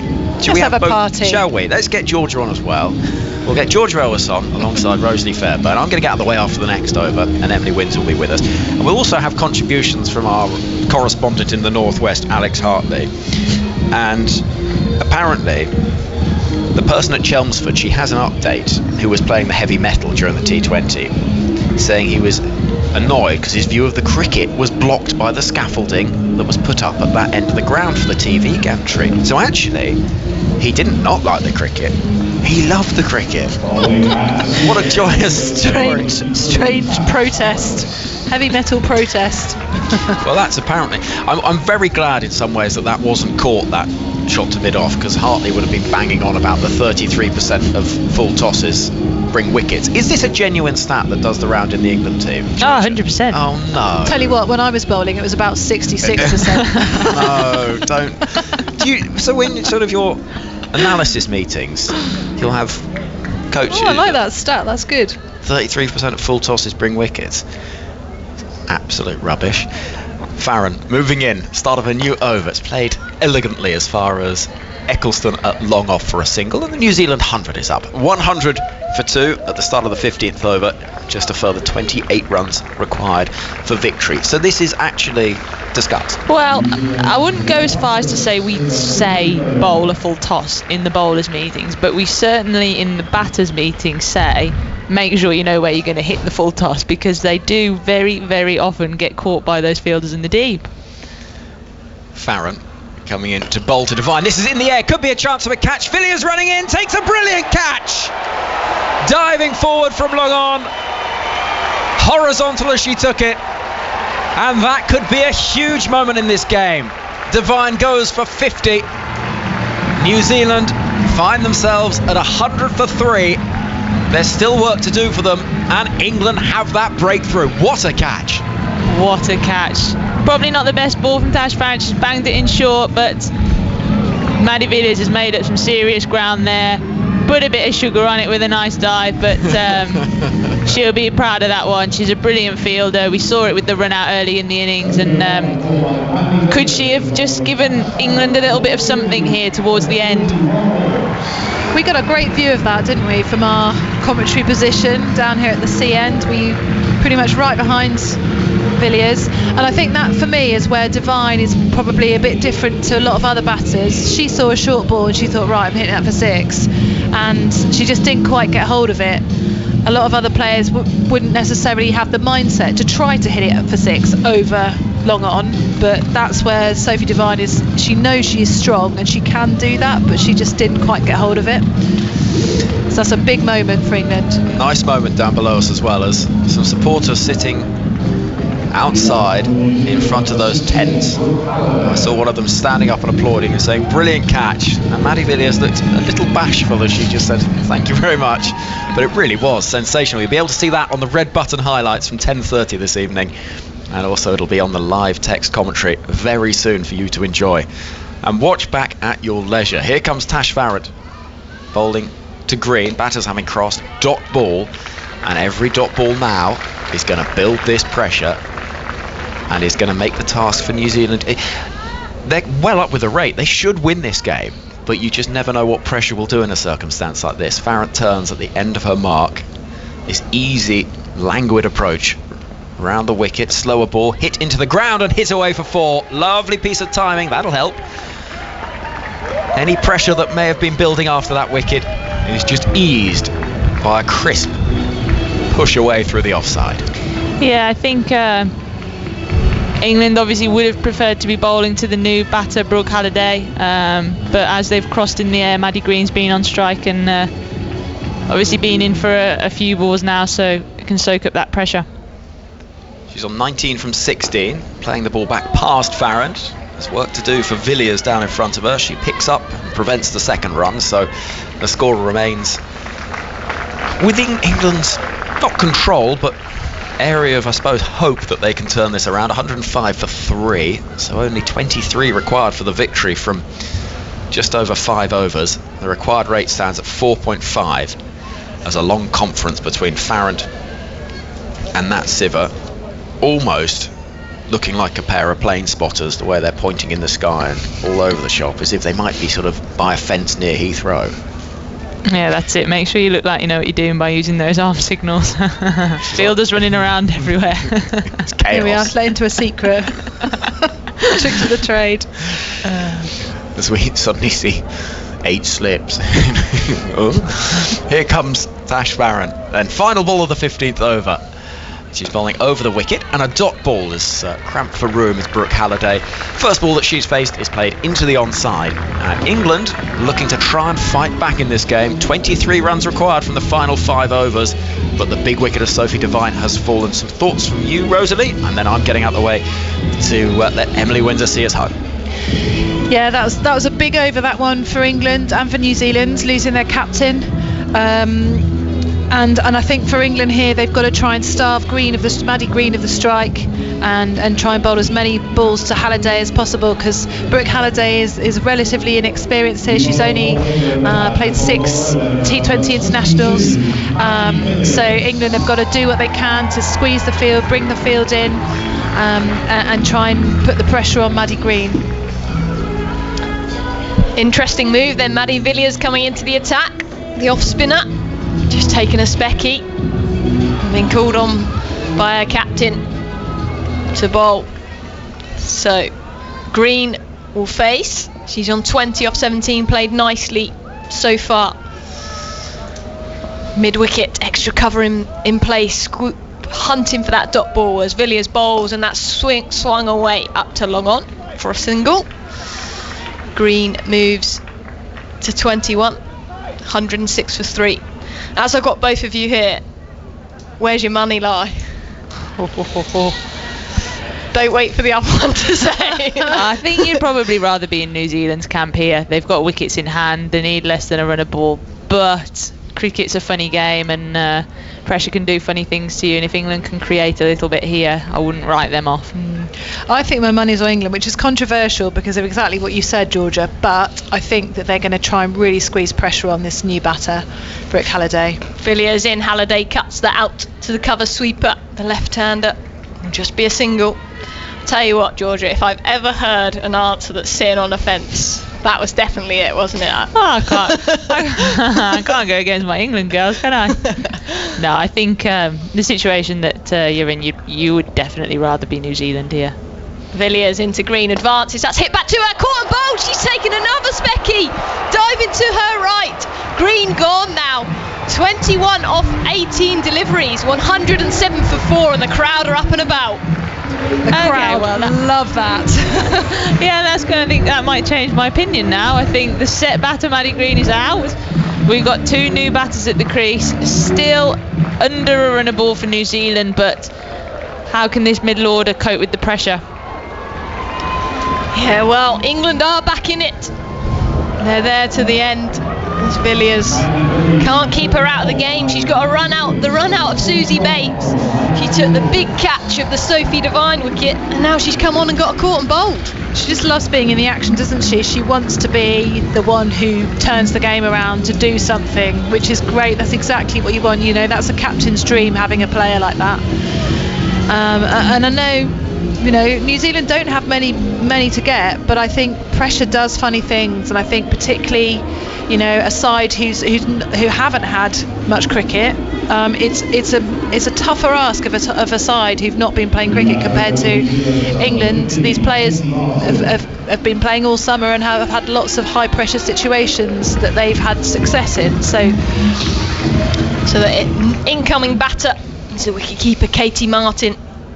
She'll be facing this next delivery off Villiers as she bowls, and she's guided that lovely down to third man. That will race away for 4, just a delicate touch, and she's off the mark with a boundary. 111 for 4. Yeah, I think if there's anyone New Zealand would want coming in this situation, it's somebody like Katie Martin, vastly experienced. She's been in this situation over and over again. She's created herself a bit of width. Didn't think that was too bad a ball there from Villiers, and she's got off to the perfect start for herself and the team.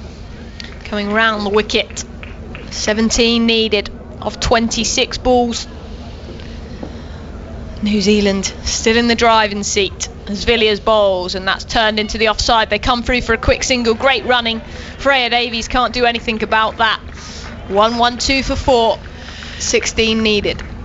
this is for me where the captain needs to be really clear with the fielders about what their job is, because you can't have as an easy single as that in this situation. We've got to have, if you're in the ring, you've got to be stopping one as much as possible, because they'll just tick it over with singles easily otherwise. Villiers into Halliday. She's cut that onto Amy Jones's knee, and they've come through for a single. 1-1-3 for 4. There's a real buzz around England, isn't there, in the field? They're all running to their positions. I think they believe that they can create a bit of an upset here. 15 needed then from 24 balls, and we've had a message from Adrian, who's listening at home. Rosalie mentioned the word crumble earlier. Adrian says his dog is called Crumble and has been running around the house wondering who's calling her name. Hello, Crumble. Should we all say Crumble Sit, every now Crumble. and again? Paul? That's a good name. That's a great name for a dog. So 15 needed, 24 balls, and that sieve calls to Sarah Glenn, the leg spinner, to come into the attack. Is this the right move? They sit in silence. We will see 6 balls later. These two like sitting on the fence to the right of me. There's Glenn into Halliday, who turns that up to mid-wicket. Tammy Beaumont can't cut it off, so they come through for a single. It's a bit easy at the moment, isn't it? 1-1-4 for 4. Yeah, I think it's really difficult in this situation as a captain, because you want to bring the field up to stop those easy singles, but you risk them then, the batters going over the field and through the field and getting 4 and releasing all the pressure, so it's almost a bit of a game of cat and mouses. Glenn comes in, 14 needed, 23 balls. As she bowls, she's down the leg side. Glenn's appealing. That must have hit something if the umpire's not stretching his arms, and the batter is also looking at him with her arms out. I think that was quite a clever appeal to distract from the fact that it was a wide. Well, it worked in England's favour anyway. The dot ball. Glenn into Martin. That's played back to her. Dot ball. That's the thing for me as a spinner. I think if you can bowl as many balls as possible that you can field, and your straight extra cover, your mid-wicket can field, that does build pressure. Glenn to Martin. That's short and wide outside the off stump. Good delivery. Skidded on. Another dot ball. That's 3 dot balls now from Glenn. Yeah, she's bowled really well here. She knows what she's doing. She's trying to keep it tight, the width of the stumps. Glenn in again to Martin, who's hit her on the pad. They're appealing. They're coming through for a quick single. Can Jones hit the bowler's end? No, she can't. So they will come through for a single. Martin moves to 6. 1-1-5 for 4. 13 needed for New Zealand. 4 wickets down. Bates, Devine, Satterthwaite and Green, 4 experienced players, all in the hutch. And Glenn in again. She advances. She's hit that down the ground. There's a cry of catch it. And would you believe it, Maddie Villiers has taken another catch. Score now 1-1-5 for 5. And are New Zealand throwing this away? They could well be. I thought that New Zealand looked calm. I thought they had it in the bag, but this over from Sarah Glenn has completely changed that. Faced a few dots, and then all of a sudden Halliday holds out to, of course, Maddie Villiers in the outfield, and England really believe now. That was a great catch. She had the composure to take it was travelling, and it looked like it was going to go for 6, and actually if she hadn't been there it would have gone for 6, but Maddie Villiers had the presence of mind to be aware of where the boundary was and took a really good catch just inside. She is such a solid fielder, isn't she? Really, really great hands. Just on this, while the batters come into the crease, is this an important game for Maddie Villiers? Because you've got Charlie Dean now, the off-spinner, waiting in the wings for her opportunity. What do you think to that, Georgia? Obviously, having played with Charlie at the Vipers, is it important that Villiers does do performances like this to keep her spot in the England side? Yeah, absolutely. And I was just thinking before she bowled that over, she's probably been in the field, got to the 15th over and thought, I'm probably not going to bowl today, and then her captain's called upon her, and she's straight into the action. She's taken the wicket. She's been amazing in the field, and I think that's what she can bring. She will save you so many runs in the field that's the skill in itself. So Martin to face this new over as Eccleston in. That's pushed into the offside, out to the cover sweeper. Maya Bouchier does the fielding. So that's 12 needed from 17 balls now. So New Zealand still on top. They don't need to do anything stupid here. And potentially that Halliday wicket, she gave it away at an important time for her team. As Eccleston in, she's gone to paddle it. She's paddled down to Freya Davies, didn't quite get hold of it. Maybe a glove, maybe a handle. But Martin moves to 6. Yeah, I think it's a game that New Zealand are not going to want to take to the last over. Anything can happen in the last over of T20 cricket. Jensen, the new batter, that's a thick inside edge. They're appealing. Eccleston's appealing. It's a dot ball. Another one of those manic dot balls. Nat Siver's got skidded right through. Sorry. Sorry, Georgia. No, I was just going to say Nat Siver's got some decisions now to make on who she wants to bowl the last couple of overs. Eccleston to the new batter Jensen, who's hit that away, and that's a great hand by Freya Davies. Parried it to the cover sweeper Maya Bouchier to keep it to just a single. She had hit that quite well, and that could have found a boundary, but 10 needed now, 14 balls. The cat and mouse game continues.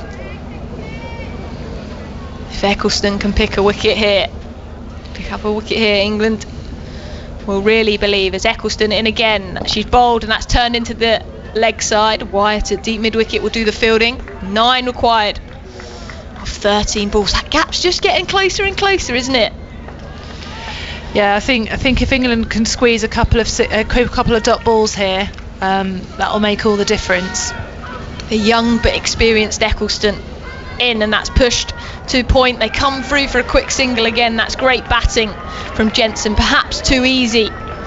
8 needed then, 2 overs remain, 12 balls, 8 required, and England have it all to do. Who's going to be bowling this over, Georgia? I think it looks like Tash Farrant's going to come on, and she will thrive in this sort of situation. She will 100% believe that she can do this for her team. She gets a couple of wickets and she goes for 2 or 3 runs here. We take it to the last over, and really anything can happen in that last over. Nerves get the better of you. Funny things happen in this funny game of cricket. So a really big over here. And for New Zealand, they won't want to be taking it to the last over. But what a thriller we have here down at Hove, down at Sussex. 128 needed to win. New Zealand 120 for 5, with Jensen and Martin at the crease. Jensen is the one to be facing the left arm of Farrant as she bowls, and that's hit over the offside, over extra cover. I think that will race away for 4. Yes, it does. That's 4 for Jensen. She moves to 7, 124 for 5, and now just 4's needed off 11. That's exactly what New Zealand want. First ball going for a boundary 4. That really takes the pressure off the rest of the over, and like Georgia said earlier, you don't, as a team chasing, you don't want to have to take it to that last over, because funny things happen in over 20. So 1 shot away now as Farrant in, slower ball, she's gone for a sweep, they're appealing, and wide balls given.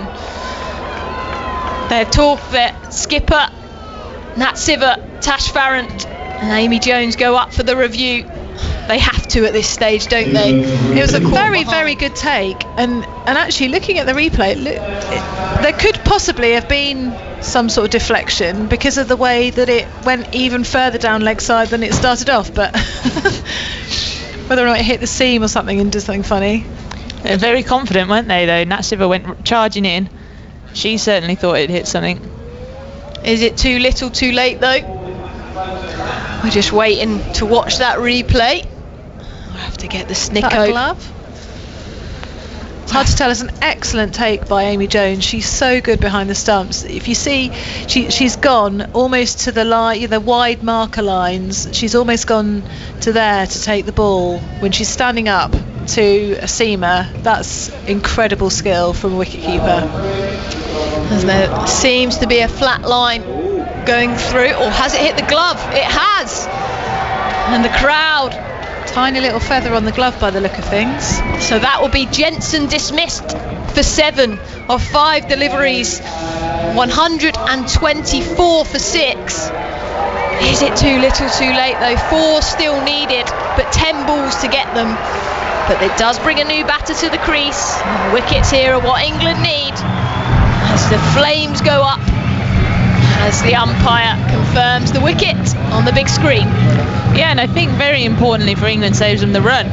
So they'll get the new batter in, but it also means that it wasn't a wide, and Tash Farrant won't have to bowl that extra ball. What a great take that is by Amy Jones. She is world class behind those stumps, and that has saved England a lot of runs tonight.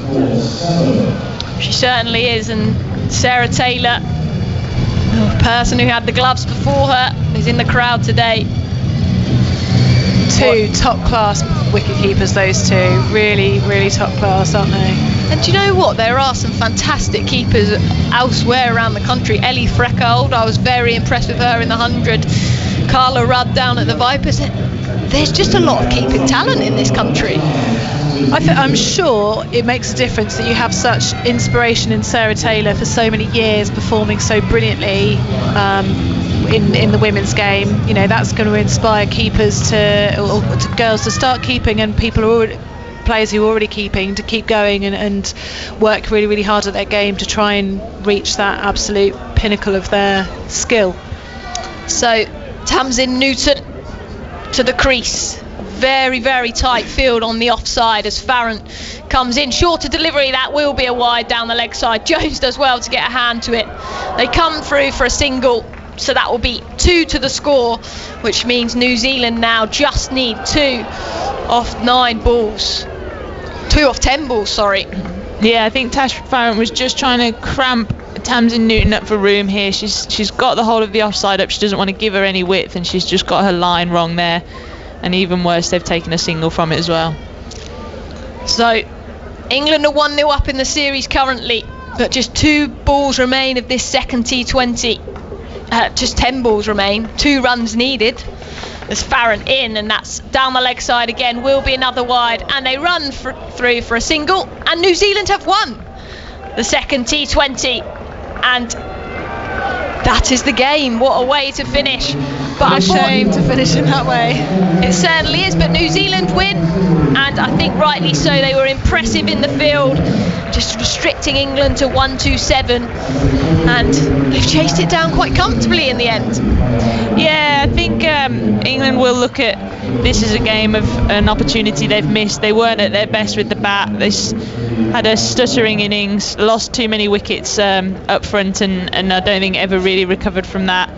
And then with the ball, just took a very good innings from Sophie Devine to anchor the New Zealand chase. And I think England being 15 to 20 short has shown there. New Zealand getting home in the 18th over. Thank you very much to Emily Windsor, and we will hear plenty more from Emily in the coming days and weeks. Playing tomorrow in the Charlotte Edwards Cup final. Rosalie and George are still alongside me. Where will England think they've lost this game? Rosalie, first of all.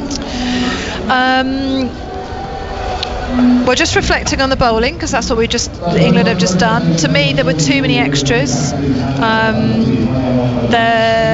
think there were 8 8 wides, and then it's what scored off those extra balls. That's quite a lot in 20 overs. I think 8 wides, disappointing. They won't be too happy with that. Obviously Sophie Zavine played an excellent innings, and I mean, I don't think she was the difference between the two sides, but she is a quality player. I don't know how many runs she went on to score after the drop, but that makes a difference. But they just never really got going with the bat, did they? Those early wickets for England, I think, put them back a bit, and then the unfortunate situation where they lost a couple of wickets in clusters, didn't they? Meant that they couldn't quite keep the momentum going in their way to a bigger total. Georgia, when this England side is written down on paper, you see Beaumont, Wyatt, Sivert, Jones, Dunkley, Bouchier, Eccleston. There's such power there, and in some ways I suppose the parallel can be drawn with the success that the England men's side had in 50 over cricket, where everyone was back to go and score big runs, but you do get the odd game where it doesn't quite come off and nobody quite makes that contribution, though any of them could have done. Yeah, of course. I think that's part of the course when you're wanting to play this exciting, aggressive form of cricket. I think England were unlucky when they had 2 partnerships that were building. Then the set batters got out and they couldn't convert those into big partnerships. And we're talking in T20 cricket about one big partnership in the game of 75, let's say, will win you a game of cricket. And I think England will take a lot from this game. They'll take the maturity of a Danny Wyatt innings to play that way and to help an inexperienced middle order through. But they'll know the areas that they need to improve on, and whether Knight will come back in for the third T20 remains to be seen, but she would provide a bit more experience in that middle order. Well, we've got that to look forward to, the third T20, and it's all set up beautifully at the series level at 1-1. Rosalie, thank you to you. Thank you as well to Georgia Rose on debut. Have you enjoyed yourself? I've loved it. Thank you for having me. Oh, it's been a joy. We'll have you with us at Taunton, I believe. Can't wait. What fun we're going to have, and best of luck tomorrow in the finals of the Charlotte Edwards Cup. Thank you to Rosalie as well. A joy as always. We'll be seeing you very soon. Lovely to see you. And safe travels. You're going to the Aegeus tomorrow as well? I'll be at the Aegeus Bowl tomorrow for the Charlotte Edwards Cup finals day. Bring it on. You'll be able to hear it all online on the BBC Sport website. So thank you very much to you two. It has been a real pleasure to watch this game, and it has been a good game as well. So victory for New Zealand. They've levelled up the series. England just didn't quite have enough runs on the board in that first innings. There were a few that got going, but nobody was able to offer that big contribution to get England to the sort of total that they'd be able to defend. It got a little bit close at the end there when the wickets were falling and Maddie Villiers was taking catch after catch. But in the end, New Zealand getting over the line and ensuring that the series is level at 1 apiece.